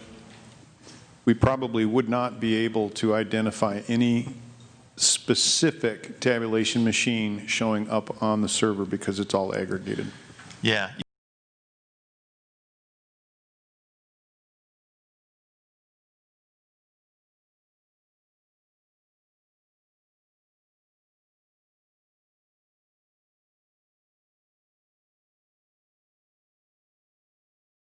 That date was. They also discovered over 2,000 votes that used a false address, an address of a vacant lot. Correct. You already told us about the 1,915, 487 mail-in votes that were not verified with regard to signature in Pima County, in Maricopa County. Correct. Also, in Sorry, Pima guys. and- I had my mic muted again because I left the room and I had some brilliant stuff to say there. Basically, we'll go to the OAN feed if we can, but it looked like the OAN feed was it jumped on us. I've got it paused, but the trouble is, as soon as I started playing again, it looks like it jumped ahead again. So I know what they're saying. I apologize for that, guys. Oh, you guys could hear them. So if we get to that point on the OAN feed, where the OAN feed was, we'll switch over. But for now, we're kind of stuck with this. Otherwise, we're gonna miss some stuff. in Maricopa County, Republican poll watchers were very often forced to stay outside, and unable to view the vote process. Correct. And is there What I was gonna say is I showed you guys my evil twin, and we just listened to him for a second. I think you guys could hear him, and he's like, "Sorry guys, I got a lot of things going on. I'm doing my best." That is exactly me. I love that guy. an estimate of the number of It's illegal true. immigrants that voted in the election? Has anyone done an Now it's the illegal immigrants. Here we go. estimate of that? The American Immigration Council suggests that there are about 300,000 ineligible voters, and then one of the local newspaper reported that there were another 312,000, I believe, non-incarcerated felons and other ineligible voters. Has any attempt been made to investigate that, to determine if they can locate a sufficient number of illegal immigrants voting illegally that would have a bearing on the outcome of the election? That would really be done by the the county election officials. But it hasn't been done. Not that And they're I'm going to aware of. certify the vote, apparently, without doing it. I'm not aware if they. It would did or not. be, you'd have to be an idiot not to think that illegal aliens, immigrants voted, right? It's very possible. How many are there in Arizona, approximately? Anybody's guess, but what's the lowest number? He's asking the cyber warfare expert to guess how many illegal aliens are in Arizona. And what if they all voted? This is where we're going now. That Can would be anybody a help me with that? question for the local legislatures. Or 5 million, 4 million? I wish we knew, sir. I don't know. I want to watch Evil Kevin, but we got to stick with this. But I've been watching him for a while on the other monitor, and he spends a lot of time looking down. So I don't know. I'm really, and he's got right now he's got 3 million people, or 3.4 thousand people watching. I wish I was right wing. I could be making so much bank right now if I was right wing. Well, I've been talking about him right now. He's gotten $30 in super chats. I wish we knew. Mr. Chairman. What's the lowest number we could use? 4 million? Representative Cook? Mr. Chairman, my colleague, Representative Townsend, and I have had several discussions over the past few weeks about that number, and she could provide that to Mr. Giuliani. Mr. Chair. Please, Ms. Townsend. Mr. Chair, is this on? Thank you. And Mr. Giuliani, Mayor Giuliani, I can't tell you how many people are in this state that are potentially can vote illegally as an illegal alien, but I can tell you that there is a way for them to vote under the federal only voter program, meaning that someone here illegally or a fake name, anybody that can put together a voter registration card with a fake name, or if they're not eligible to vote and are not in the MVD system here in Arizona, when they register to vote, if they're not found in the MVD system, the DMV system, they're not there, then they're contacted to see, do you have a birth certificate? Oh, thanks, Marcy. Marcy just gave us a super chat with a laughing pear for $4.99. Thank you, Marcy. Cheers. Do you have Again, better way than if anybody wants to support the broadcast, the better way is to do it PayPal or Venmo. This stuff right here, because super chat, I don't get all of that. YouTube takes a lot of that, which is fine too. So either way, it's all good. I'm happy either way, and I appreciate it. Thank you. Super stickers from Yoshi. Thank you. Somebody else just sent me super stickers. Yoshi just sent me 10 bucks. Number one fan. Yoshi, you're now my number one fan. I appreciate that, guys. Let's get back to what we were doing here. anything to prove your citizenship? When they don't answer, then their name is relegated to the federal-only voter list, which there's 36,000 in the state of Arizona of people who can't prove their citizenship, can't prove they exist, other than when they show up Thanks, to Yoshi. election Thanks, day. Stephanie. All they have to do is show their bank statement, their title to their car. Thanks, Marcy. Anything you can reproduce on your own computer with your fake name on there or whatever, and onto a bank statement, and you get a ballot, and you can vote for president and your congressperson and senator. So up to 36,000 plus people in Arizona could potentially vote, and I do have the numbers of who has voted in Maricopa County is 4,100 of the true federal only, and another 4,000 that are supposedly out of state. So those alone haven't been researched deeply enough to know, does that name even exist as a person, and are they here? Well, that might be something you want to research then. Is that someone here who's here illegally or not? So we don't know upwards of 8,000 people They in do have Maricopa County alone I have had bans who like have that for cast a Nancy. ballot who weren't able to. Well, I mean, that's pretty astonishing. So I will say, and I may be wrong, but let's say You know what I want to do is I want to piggyback on Evil Kevin and watch him commenting on stuff, and then I can comment on what he says about the stuff he's commenting on. there were 5 million illegal aliens in And he's piggybacking on an Alpha News Minnesota source. Arizona. It is, it's beyond credulity that a few 100,000 didn't vote, particularly given Representative Townsend's explanation that there's an encouragement that goes on to have them vote. Now, every one of Did he just say a few 100,000? those votes didn't vote. It's beyond credulity. So I will say, and I may be wrong, but let's say there He is wrong. There are 5 million illegal aliens in Arizona. It is How many? aliens in, let's say there are 5 million illegal aliens in Let's say there are 5 million illegal aliens in Arizona. Okay, let's just go with that then. Arizona. Yeah. It is, it's beyond credulity that a few 100,000 didn't vote, particularly given Representative Townsend's A few 100,000 illegal aliens voted in Arizona. That's what Rudy is saying, even though she just said there's a list of about 36,000. So a few 100,000 from 36. 36,000 that may or may not be illegal aliens. explanation Most of whom, the vast majority of whom, are not illegal aliens. that there's an encouragement that goes on to have them It's mostly the elderly on those lists. vote. Now, every one of those votes would be an illegal vote. Every one of those votes denies a lawful voter of their Yeah, that's right. Certification's on. Okay, let's find the certification. Where's the certification, guys? Is it on the main channels? Are they showing it? Thanks, Dee Dee. Where are you watching it? Let's see if this will give us a live feed anywhere. Nobody is showing it live.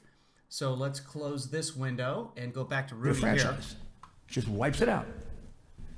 Has there been any attempt to try and investigate that after the election, even on a sample basis, like going to a district where there are a large number of possible illegal aliens, and go back and check the names and see, were there 5,000, were there 10,000, were there Mr. Chair. 20,000?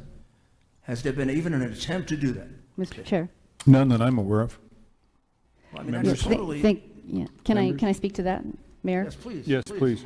So we put in, 2 years ago, we put in an elections integrity unit in the Attorney General's office, and I've been on the phone with them, asking them what are they going to be doing, how can they look into this, and they told us that they don't have the authority to go out and look for crime. They have to have it presented to them, so they can't go out and do an audit, they can't go out and actively research this. I also was told the same thing by the Board of Supervisors, that they cannot perform an audit above and beyond what's already been done that's in statute. So all we're really left with that I'm aware of is... Okay, we're going to pause this. We're going to bring over the certification. State or federal elections must first be certified by the U.S. Elections Assistance Commission before it is reviewed and recommended for certification by our Election Equipment Certification Advisory Committee, a process which is publicly noticed and held pursuant to open meeting laws. All voting equipment used in federal and state elections undergoes a logic and accuracy test by each county before each election, followed by a logic and accuracy testing of randomly selected equipment by our office in each county. Additionally, the 2019 That's Katie Election Hobbs, Procedures Secretary of State. Manual requires an additional post-election logic and accuracy test be conducted by the counties. All of these logic and accuracy tests are publicly announced and include representatives of each political party. Counties conduct a post-election hand count audit of randomly selected precincts immediately following the election with participation of each political party. A mix of members of each political party is required to be working at every polling place in the state. Additionally, a credentialed poll observer of each political party is allowed in every polling place. Members of each political party are required to be involved in all ballot tabulation functions. Additionally, a credentialed observer of each political party is allowed in every tabulation room. There are also cameras in every tabulation center with live streams that can be accessed via the internet. I want to thank the thousands of Arizonans who served in these I'm sorry, but Katie, pull your mask up. various functions, especially those who answered the call to sign up to be poll workers. The overwhelming response ensured that polling places across the state were fully staffed and safe, and that voters did not have to wait in long lines. I also want to thank all of the county election officials who overcame significant challenges we faced heading into this election and administered what was easily the smoothest and, according to outgoing CISA Director Chris Krebs, most secure election in recent history. You all have continued to confirm that democracy is indeed a team sport. Because of our work together, I'm confident that no Arizonan had to choose between their health and their fundamental right to vote. A big part of that, too, was the AZ Vote Safe program, developed in partnership with Governor Ducey. The funds provided through this program were invaluable in providing a safe voting experience for all involved. I want to quickly recognize the support from the Arizona Department of Administration, which purchased and facilitated the distribution of protective supplies for election workers and voters, hand sanitizer, disinfecting supplies, and social distancing markers for voting and locations non-nasal throughout masks. the state.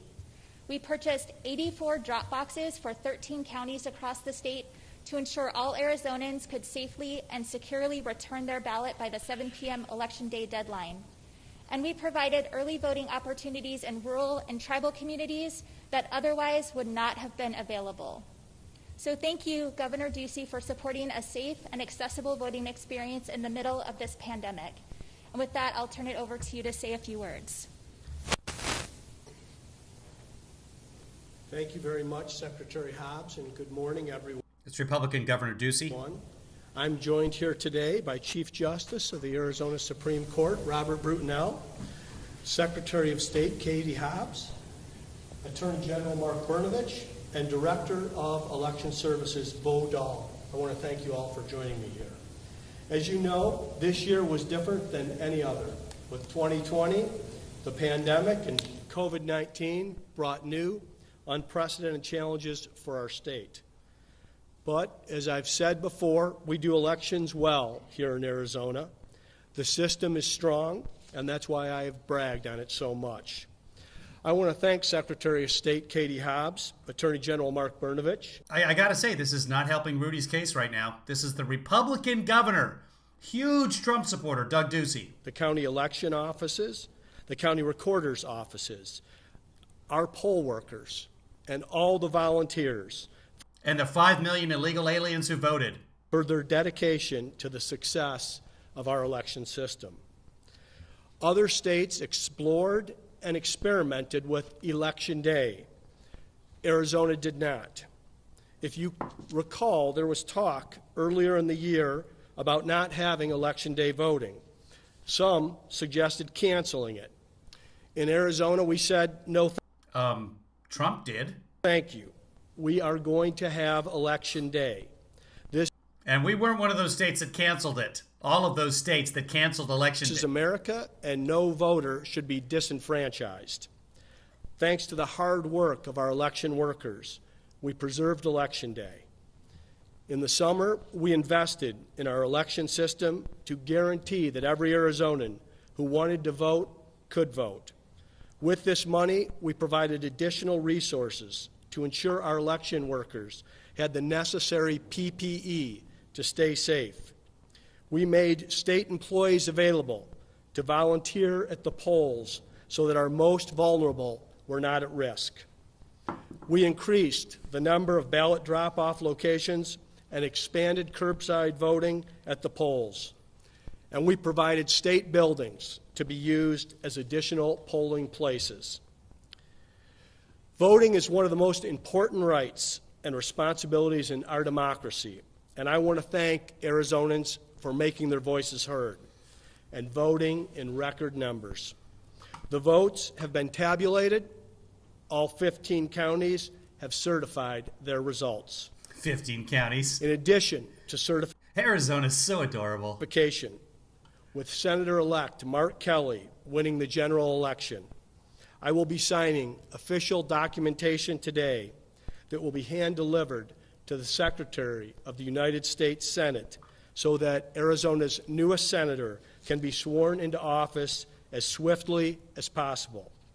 But so a Democrat senator won Arizona? Well, then how did a Democrat president win Arizona? How's that possible? That just doesn't make any sense. And with that, let's get to work.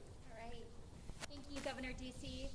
With that, I will sign this canvas document, which contains Arizona's official results for the 2020 general election based on the official canvases from each of the 15 counties. After I sign the canvas, I will pass it to Governor Ducey the Attorney General and Chief Justice, who will place their affirming signatures on the document as well. Okay, so the vote in Arizona has been certified. Let's go back to what we were watching there. First, I want to show you guys this. I found another one. Hold on. Let's go to, look at, nope, that's not it. That's not it. Hold on. There was somebody, there's a female version of me out there as well. No, come on. Let's go to, really, guys? Really? This is what you want to do? Hold on. And, oh, yeah, here. Distinguished senators and representatives, thank you very much for giving us this opportunity to be heard. It's Well, I can see right away. She's way prettier than I am. been difficult. She doesn't have a chat window. She's got 420 viewers, Blaze on. Look at that. This is like way better than I am. Why am I even doing this? Guys, just watch her. Look at how she's got the earrings with, I'm wearing these giant headphones. She's got earrings, the little half moon. Come on. Why are you even watching me? I tried, guys. I really tried. Let's go back to Rudy. I gotta turn my camera off for a while. Having, and as much as I appreciate this forum today, and I'm very grateful for you, we need an actual committee hearing. Like, I'm the chair of the Elections Committee. If we were to hold an actual committee hearing, we would have subpoena power to go and look at the machines, to look at these things, and inspect them, and get down to it. So we can do an audit. We just need to conduct a committee hearing to give us that subpoena power to be able to do so. Mr. Giuliani? So when this vote is certified, if that's not done, there is no question It is in done. any reasonable person's mind that the vote totals contain large numbers of illegal votes from people who are not citizens of the United States. The question is, how many? And the officials certifying have made no effort. There is a question. There is a definite question, and it's Republicans who are certifying this. To find out the truth, which seems to me gives the state legislature a perfect reason to take over the conduct of this election, because it's being It's like a Super Cooper, dreams are gonna find me. conducted irresponsibly and unfairly. Freedom clap. It's the illegals. Why doesn't your state legislature exercise its responsibility under the Constitution? What's wrong with that? Mr. Giuliani, that is the essential question that we are here to ask. Good. So now, anything else? Colonel, you did a great job. He's available for any more questions.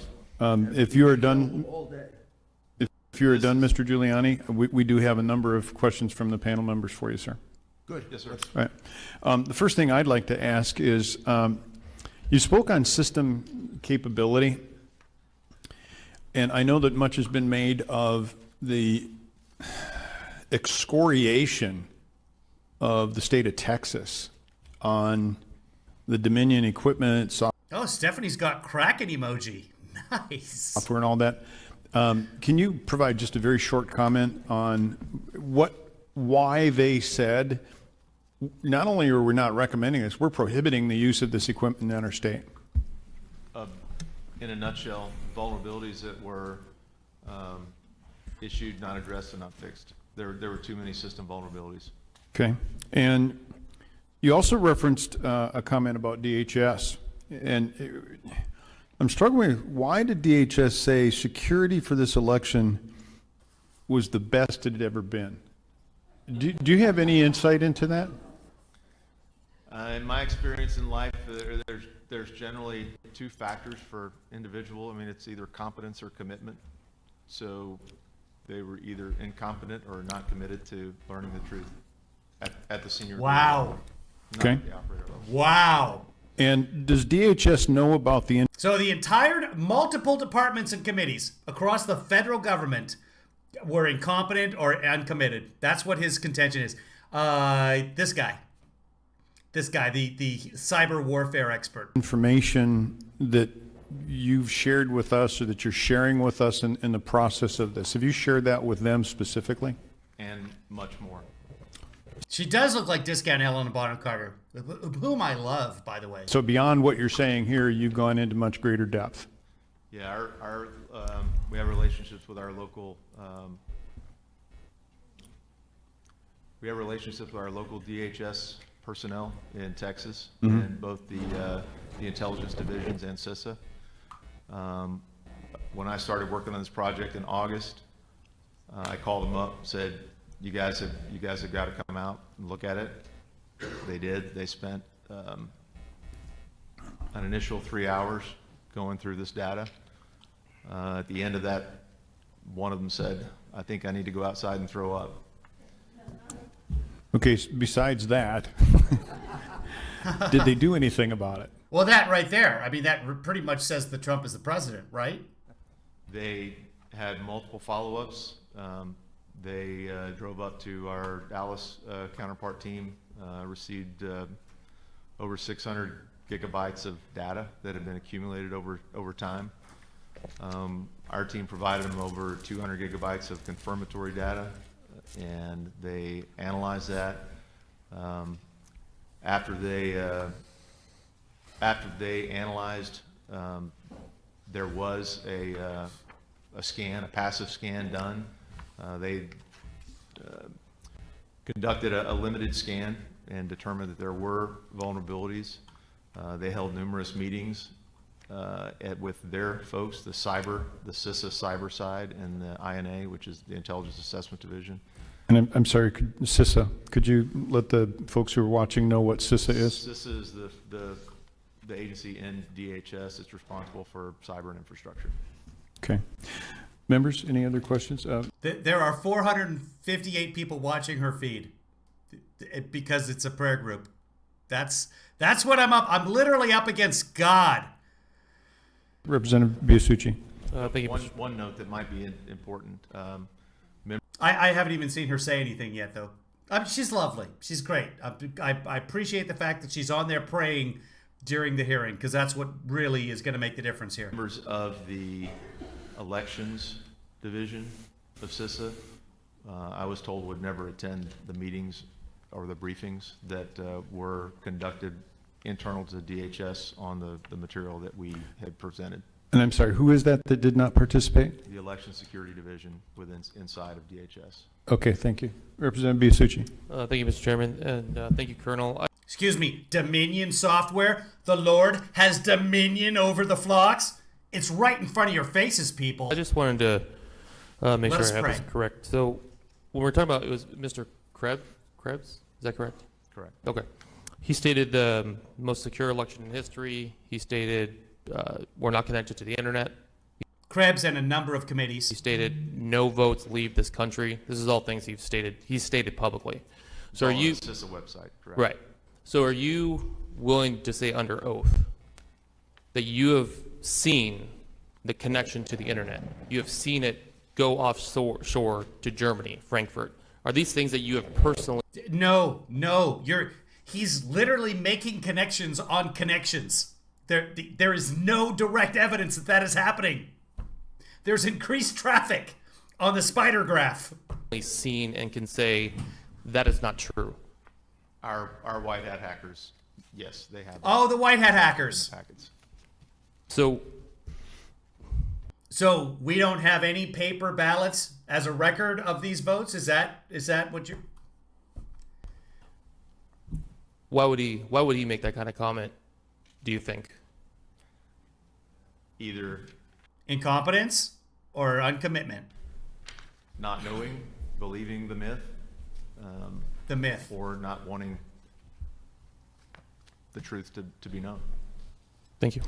The former head of Microsoft Security, he doesn't know. He doesn't understand the myth. Senator Borelli. Yes, thank you, Mr. Chairman. Good morning, Colonel. I got a couple questions on the Board of Supervisors. During one of their hearings, it said that the text for this equipment, that's, by the way, the county doesn't own this equipment. It's leased. Hold on, I think we're getting close to OAN. Let me just check. It's these tabulation machines.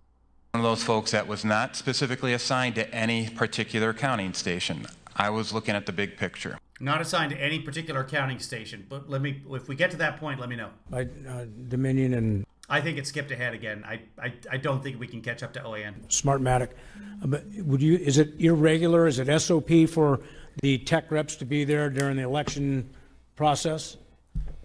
Yeah, that's been something we observed in Michigan and Pennsylvania, whether they're full-time Dominion employees or contractors. There are Dominion employees that are there to run the equipment. Because at the Board of Supervisors hearing they'd actually made comments that they actually provided them an office space in the county for them to handle this stuff.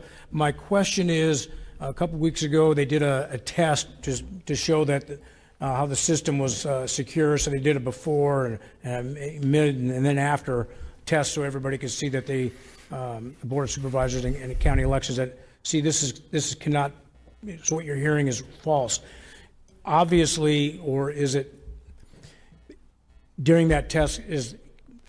Can they find the anomalies in there during that basically what I always call a dog and pony show? Would that show up in one of these tests? In a forensics examination? No, just see, come here and look at this is how we certify the machines, calibrate the machine, whatever, zero it out, this and that. Obviously, these anomalies would not be showing up during that moment, correct? Correct, and it's our understanding that Dominion had a software update, at least in a couple states. I'm not sure about Maricopa County, but like the day before the election.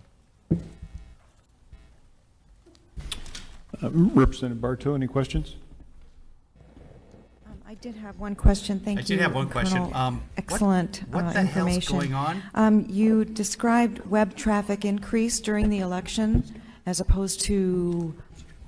Right. How do you measure the increase? Are you talking just on the Dominion server network? Yes. Yes. We just look at volume of data that's moving through the pipes. And I'm not our hacker team they're the experts. I just kind of the big picture know how to dance it, but they do measure volume. Know how to what? Dance Matter it? of fact, on the Frankfurt server on election day, there was a German dead dogs and cybersecurity ponies. professor that the ponies are illegal. The dogs are dead. Was noting that the increase in traffic was, and he related it back to COVID and said, we haven't even hit our indoors winter season yet, and we've hit the highest traffic. And he specifically noted that one of the reasons was the American elections. Was it an exponential increase? I don't think it's been exponential. That's but I think not it went from how math works? 7 point something terabytes a second to 10 terabytes. So it went to a lot of. Versus what? A pretty big increase, not an exponential though. Okay, to my unqualified mind, I don't know exactly what that means, but it No, you don't know what exponential means either. sounds big. My unqualified mind. They That's the title of my biography now. My unqualified mind. The volume jumped up pretty significantly on November 3rd and 4th to Great. that particular server in the pipes. Thank you. Yes, ma'am. So, Colonel Waldron, so essentially about 33, 34, 35% increase?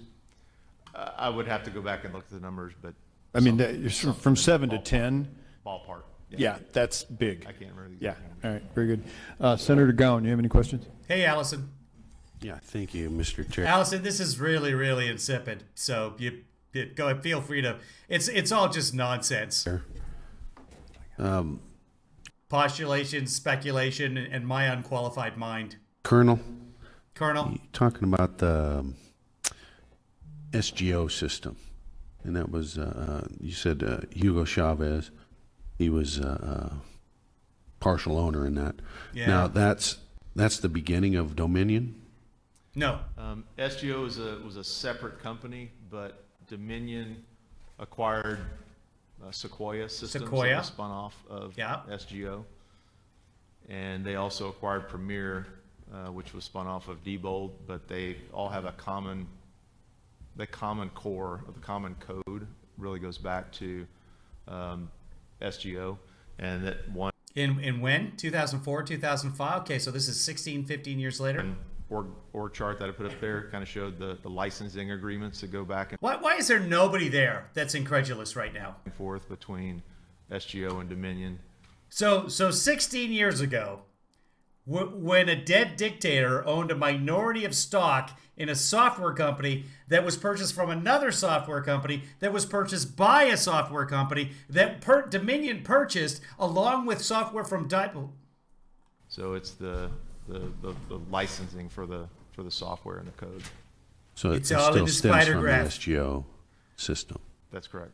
So, and then you're stating Dominion owns the data.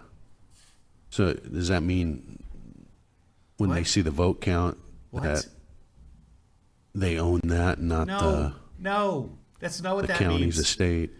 They process it, they retain it. It's in their backup servers. They don't own it.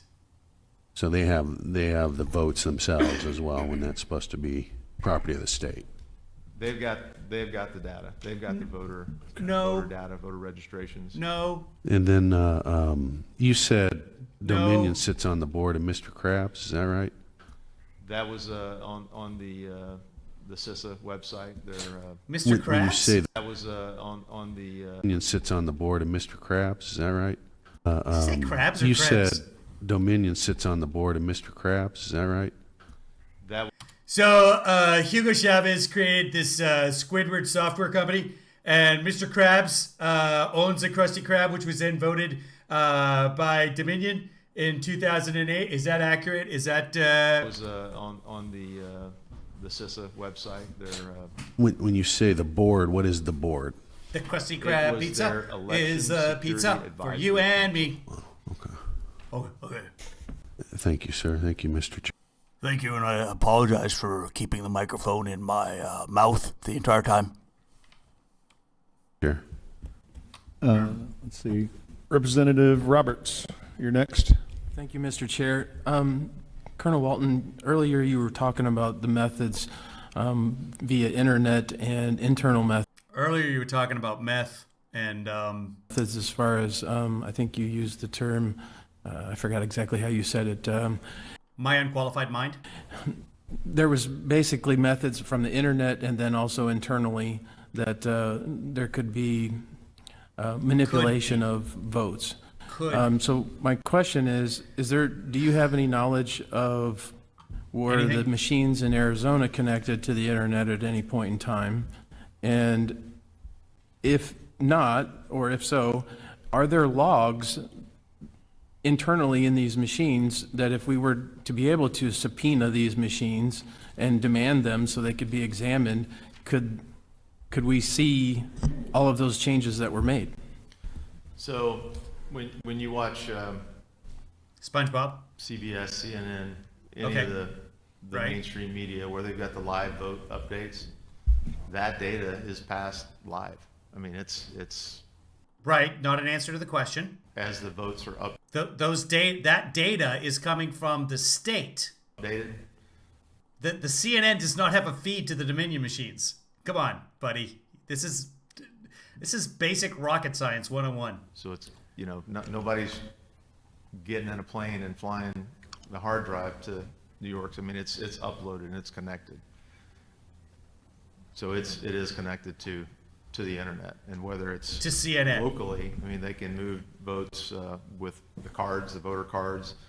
Those can be preloaded in laptops with the software that could be interdicted and upload fake. So what this guy is saying is that our elections are 100% rigged, just like Trump is saying. That it's all complete nonsense, and your ballot is complete. No one did that. They're all boxes that literally 200,000 Americans are in on this, and nobody is coming forward. Votes is in the allegation from Pima County, in batches of 1,000. They can scan blank ballots from B. Watson, and then the administrator can allocate that batch of blank ballots to one candidate or another, either in 100% or any percentages that they allocate in the according to the user's manual. So to that point, just indulge me just a moment. Would you say that is what we saw? We're just gonna pause for a second. We're gonna bring over Evil Kevin here. His name is Jeff. I love Jeff. Watch what Jeff has to do at the bottom of his broadcast. Keep in mind that his audience is mega. So just watch the feed down here. This is the crawl. This is what he has to put in his crawl. In capitals. I am not the cameraman. I am the broadcaster. I feel Jeff so deeply inside me right now. I love that kid. Let's go back. In the 2018 election with Governor Bevin, where we actually saw on television, real time, the movement of some 500 votes from one candidate to another. I mean, it was so stark. You saw them go down on one and up on the other on the exact number. Would that be a manifestation of what you're talking about? No. So the working hypothesis from our counterparts on that, because they worked that and watched it, and they actually went to Kentucky to assist the team there, was that was a server level interdiction. So they went up to the server, downloaded a CSV file, changed the votes, and re-uploaded it. All right, thank you. Representative Roberts. And luckily we have paper votes so we can recount that, and we're fine. So just to kind of tack on to what we were just discussing, it's my understanding, because there was an article here in Arizona from the Arizona Daily Independent, there was a quote-unquote whistleblower that was talking about issues that they had observed. And so one of the things they were talking about was that the data from the machines was being moved via the hard drive. So what you just described as far as the real-time data being uploaded and all that stuff, just for the layman, that same type of manipulation, whether you plug in an Ethernet cable or what have you, or you're doing it on a user interface, that same type of malfeasance could be accomplished in that method as well. Yeah, and I think in looking at these systems, we identified, almost a dozen ways that you could inject or interdict to manipulate votes. On that note, you said earlier that pretty much all of these machines have vulnerabilities. So is there any system out there that you're aware of that is worth exploring, or do we just need to go back to the paper ballot? We have the paper ballot. There is MIT developed a system with some capital infusion. It's a system called Votes, VOATZ, and it's a blockchain type system. Again, it's well, if it's got a Z at the end of it, then I'm 100% on board. I'm getting good vibes off that. When I first became aware of this, I went and talked to some friends of mine who were bank presidents, and I said, okay, why can't we apply banking principles? Because if you want anything done right, you go talk to the money people. That's who protects their stuff. And he said, oh yeah, and it's an app. It's You true, can though. do it as an app with tie it in with Real ID and a blockchain type solution, or the next generation solution.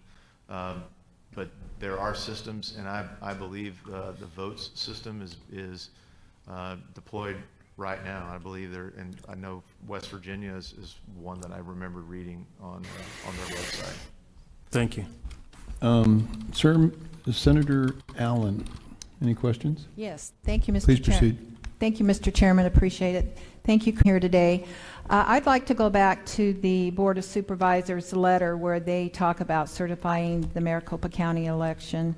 And they have 5 points that they make for the reason why they call this a reliable election. And my concern is, of course, over the Dominion tabulation equipment. They said it was vetted by a bipartisan equipment certification advisory committee before the contract was finalized. And as required by law, the committee tested the functionality and accuracy of tabulation equipment before it was used in any Arizona election. Well, after listening to your testimony, that does not give me any confidence, because the machines, of course, can perform very accurately. It's after the fact, after the election starts, after the ballot is starting to be put into the machine, that these problems start arising. So is that accurate to say that this should not give us confidence about this being a reliable election? Ma'am, anything that is software based can be manipulated and changed with a click of a button, or you got 2 USB drives. plug one in and you get one algorithm, you pull it out, you plug another one in, you get a different algorithm. And we also believe on the connectedness, these can be pushed down from the top and shifted down. So think of it like a casino or a state lotto. Whoever owns the eye in the sky, you can control the margin. Wow, that is full-on conspiracy theory.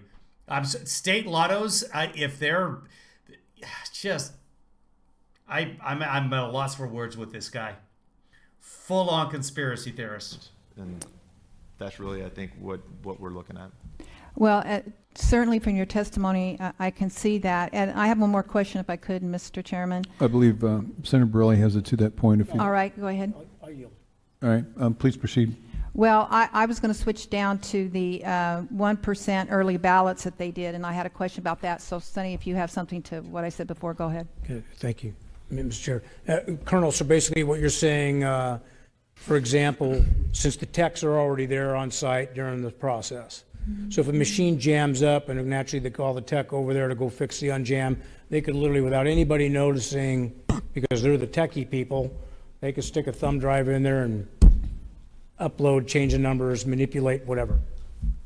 There was an affidavit in Pennsylvania from I think it was last week.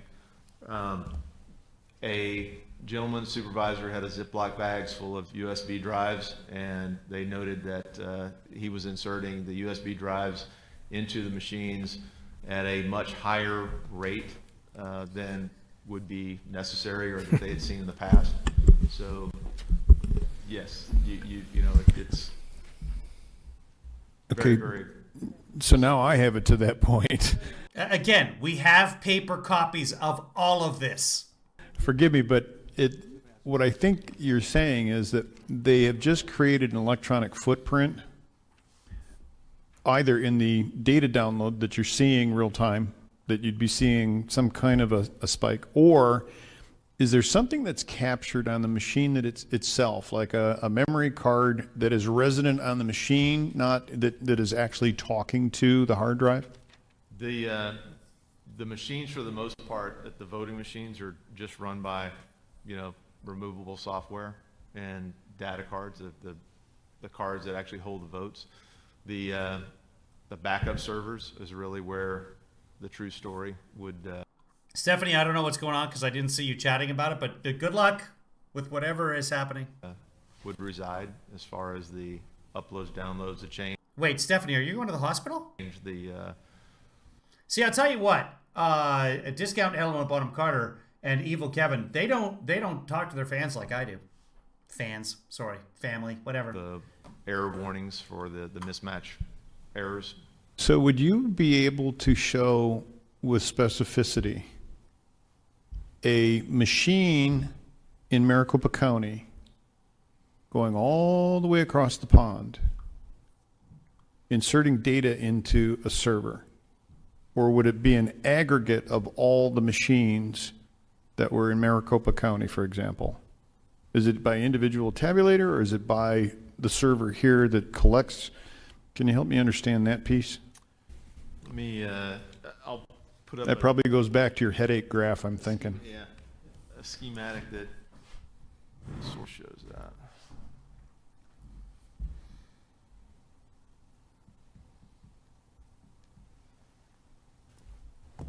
Good times. Stephanie, take it easy. The reason I asked the question is we're still looking for evidence, and if that is in the evidence package, that's certainly something that we would want to know about. If we don't have it today, something that could be forwarded to the body would be great.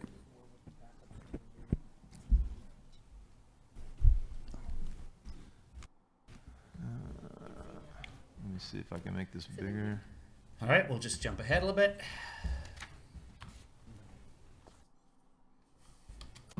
Provide it to you, or whoever would do your audits, but it's kind of hard to see when it's blown up. But you've got ballot boxes, ballots taken out, and this tracks all the way through the image cast central to ballot images, and this is really what's voted. The ballots are scanned into these image casters, and there's an electronic image created. It goes into results files, And then it goes into validation, adjudication, auditing, reporting, and publishing. And then to Democracy Suite EMS, the Democracy Suite servers, the database servers, the document management servers, and it kind of shows you how this all goes out to the world from this whole system. Election data, this is kind of the top feed to all these servers, but this is really, it's a network. I mean, it's a computer company. It's all networked. It has to. Yeah. So let me reframe the question. Yeah. We probably would not be able to identify any specific tabulation machine showing up on the server because it's all aggregated. No, incorrect. You would be able to. Yeah, it's these tabulation machines go through this process. Yeah, somewhere along the line, those tabulation machines will identify themselves. They all have MAC addresses. But the results files, so if you work it backwards from the server, you would be able to go back to a ballot image. Yes. Yes. An electronic ballot image. All right, Yes. thank you. Senator Allen, I don't think the guy who asked the question understood the response. you Yes. had another question? Thank you, Mr. Chairman. Powered by AOL. You've got ballots. The other thing in this letter by the Board of Supervisors was Well, there's they the ceiling. commented, again, of what made this a some reliable lights. election, that Got projection the election rooms. day ballots from 2% of vote centers and 1% of early ballots is required by Arizona law, and it yielded a 100% match to the results produced by the tabulation equipment. Yes. So that should give us, and all the counties do this. They do this hand count, this little audit of a small percent of Yes. the votes to see how it matches up to the machine. Yes. Could you explain how we shouldn't have confidence in that particular, how can they make that match up to the machine then when they just arbitrarily pick out 1%? If there's vote dumps that are happening and things that are happening throughout the process. Hold on just a second. Would the Jenny lady please leave the room? I'm sorry, folks. We had a Democrat in here for a second, and she was using her head brain to ask questions. I apologize for this. Would the witness please continue? I would just say it's something we learned a long time ago, garbage in, garbage out. If you've got 1.9 million votes that the signatures aren't verified, and they're just reading bubbled in, ballot cards, then yes, the ballot card. Okay, so we're back to the fake ballot cards. The machines counted the fake ballot cards properly, but we've just spent an hour and a half talking about how we can manipulate the machine data for some reason. So the machines are all connected to the internet being counted and manipulated in Germany, even though the paper ballots are what they're reading. So why would you manipulate data of actual paper ballots? Because it's double fraud. It cancels each other out, really. Cards, when they run 1,000 ballot cards through, are going to come out with 1,000. So that small batch would represent what those particular ballots say. But right. That's why there's chain of custody requirements. That's why there's verification requirements at each step along the way. Right. So if one of those he's arguing against himself here. Steps is broken, then the validity of the whole process is in question. You just don't know. Right. Thank you. I think we're definitely, sir, in a new day when it comes to what is taking place across this country with voting, and we're going to have to probably really look at that. Thank you. Representative Townsend, you have any questions? Thank you, Mr. Chair. In And Colonel, I decision just have a 2020, quick. Maricopa County voters Boy, she was off are to such a turning in good start. Let's keep going with that. So another window popped up on me here. Follow up to some of the stuff we've been talking about as far as the security of the machines themselves. And as we know, like whether or not something happened or didn't happen, I'm most concerned with voter confidence. And if there's all these holes, then we're going to really deflate or collapse voter confidence. So I would like you to reassure me on one particular item in the tabulation room at the MCTEC here in Phoenix. In years past, you had to have a special badge. Signatures in Arizona are double verified, by the way. They're verified not only with the voter card on record, which bears one signature. They're also verified against a second source if that's available. So the absentee ballot request or whatever. So they have two old signatures. They compare it to the new signature on the envelope. That envelope is marked that it has been verified and passed on. So double verification of signatures. And only people that were certified to be in that room with the machines and the tabulation and all that were allowed in there. This year, I was told yesterday we had teams of 25 adjudicators in that room, in the tabulation room with those machines. A lot of mask usage going on right here. I assume they're in the same household, is what I'm guessing.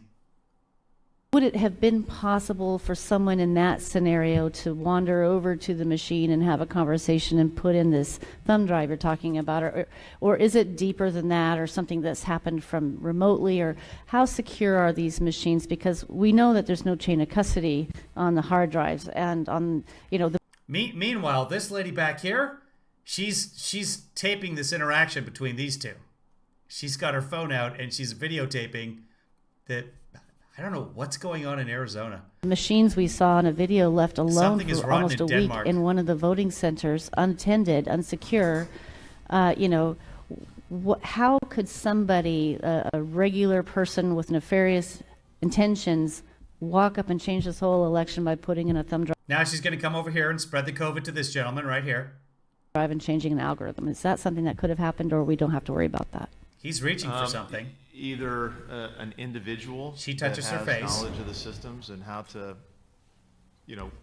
Oh, that's the poor waitress. That's the. Oh, she works for the hotel. Why does she have a mask on? Operate in the system could have an impact. I think he just handed her a credit card, maybe a hotel room key. Again, from the server, they could be a lot of sitting intrigue. in, and the lady in the back, she's just watching. She's eyeballing the waitress or whatever this is. Nigeria. And back to this lady. He just told me that the Trump campaign will be paying for this. We're gonna need cash. You know, as long as they've got an internet connection, they could get to that particular server. If they go check with that guy over there. had access to, you know, the data from the malware that's on the server, they could get the login and password from, you know, a Pima County operator or, you know, a Maricopa County operator. So there are just so many places that they can be interdicted or penetrated. Penetrated. There's just too many to, you know, to describe. But there's a lot of ways it could be interdicted. Mr. Chair and Colonel, so what I'm hearing you say is I can't be confident that a volunteer of a political party that, you know, the entire recorder's office and the elections director, everyone could have been on the up and up, and this is the most secure election ever. But if one random volunteer with the right information were to be in the tabulation room, could have then breached the security of the machine. Correct. And therefore, we cannot stand here and say we are confident with that kind of access to these machines left in buildings for a week. We cannot say with certainty that this is a secure election. Yes, because we have the paper ballots. We have the paper ballots. We have 100% confidence that nothing went wrong. And you just brought up the chain of custody issue, and that's a critical vulnerability path. So that if the chain of custody was broken, then you really don't know. You can't. What was the chain of custody? If. It's a lot of ifs and buts. And if they were candies and nuts, then they would be Rudy Giuliani. You can't say with confidence that... Rudy's gone. Where is Rudy? It was a fair... Thank you. And Mr. Chair and Colonel, last point. If you were in charge, would you want a recount? Would you want an audit? Would you want a do-over? What would you do? A forensic audit will tell you what was processed. But to the mayor's point earlier, as soon as those mail-in ballots, which were 1.9 million requested, and I think a good percentage roughly returned, if those signatures weren't verified, then the signatures were verified. You know, you can count the same things over and over again, but you know, you're starting with flawed results already. No evidence that the signatures weren't verified. The signatures were verified against two older signatures. Every single ballot envelope was verified. An audit, a full audit, would be able to tell you if those were, bad ballots or pre-printed ballots. You could do a full forensic audit on the actual ballots, but once the envelopes are separated from the ballots on that many mail-in ballots, it's almost impossible to go back without doing a forensic analysis of each ballot, the paper, and the ink. Okay, and Mr. Chair, Colonel, It wouldn't do any good. do you have any information about potential shipments of ballots to Arizona and Oh, this is the same lady with the illegal aliens thing. other places from North Korea or something like? Do you have any information like that? Now we're throwing North Korea into it. That's where I stop. All right, guys, I got to take a break. I got to go netsing. I have a little bit to eat. I'm going nuts in here. Now that North Korea has entered the room. All right, guys. What time is it? It's about 11 o'clock here.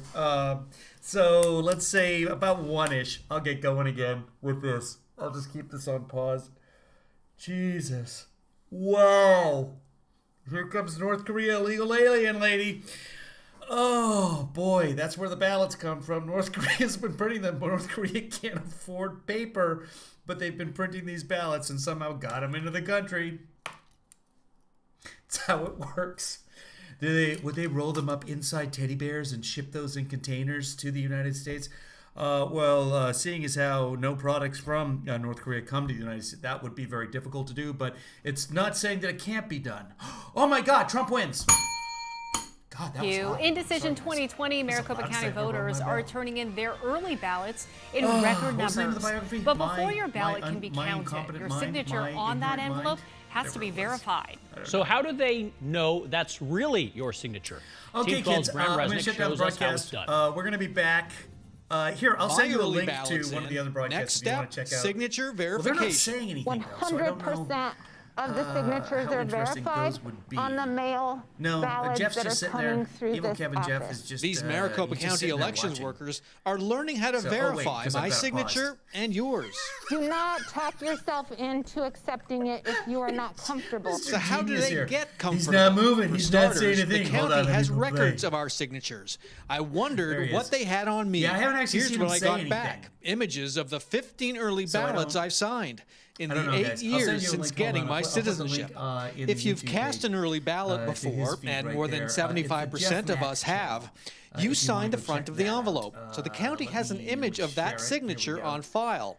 Also on Copy. So if you file, wanna check the that signature out on your while I'm voter gone, you're registration more than form. welcome to. I If that encourage fails, they you can compare your to ballot expand your signature bubble. to your driver's license. Okay, there you What go. if there's a problem? So that link Election is in the staffers YouTube look at feed. every signature If and you wanna compare see it to him, the just most go to recent one on file. If the youtube.com/Jeff signature Mack, isn't verified, two JEFFMAC. managers will review it. And If I they will don't be back, agree that it's a good thanks signature, to all, for the all the county Super will Hearts contact and the voter.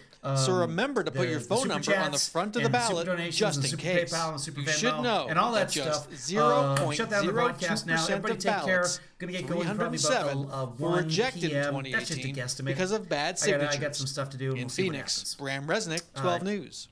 Is there audio playing from? Oh, the other. Sorry. Wait, where's the audio coming from? You may have seen some extra visitors around your neighborhood lately. More desert animals have been spotted getting close to and in some What? cases inside homes in the valley. Sorry, guys. That was an Arizona television station that automatically playing. Okay. Anyway, we'll be back. I don't know if you guys could hear me over that, but maybe not 1 p.m. It's going to be past that. It's going to be let's say 1:30, maybe 2. But we'll make it work out. So I got to get going, guys. I will see you soon, and take care of yourself. I'm not even going to do the closing credits because we're not really stopping the broadcast. I mean, we are. But we'll do the closing credits after the next time. I got to go, guys. It's been fun. Thank you so much to everybody. And we'll watch more of this craziness and figure out why North Korea loves Biden so much.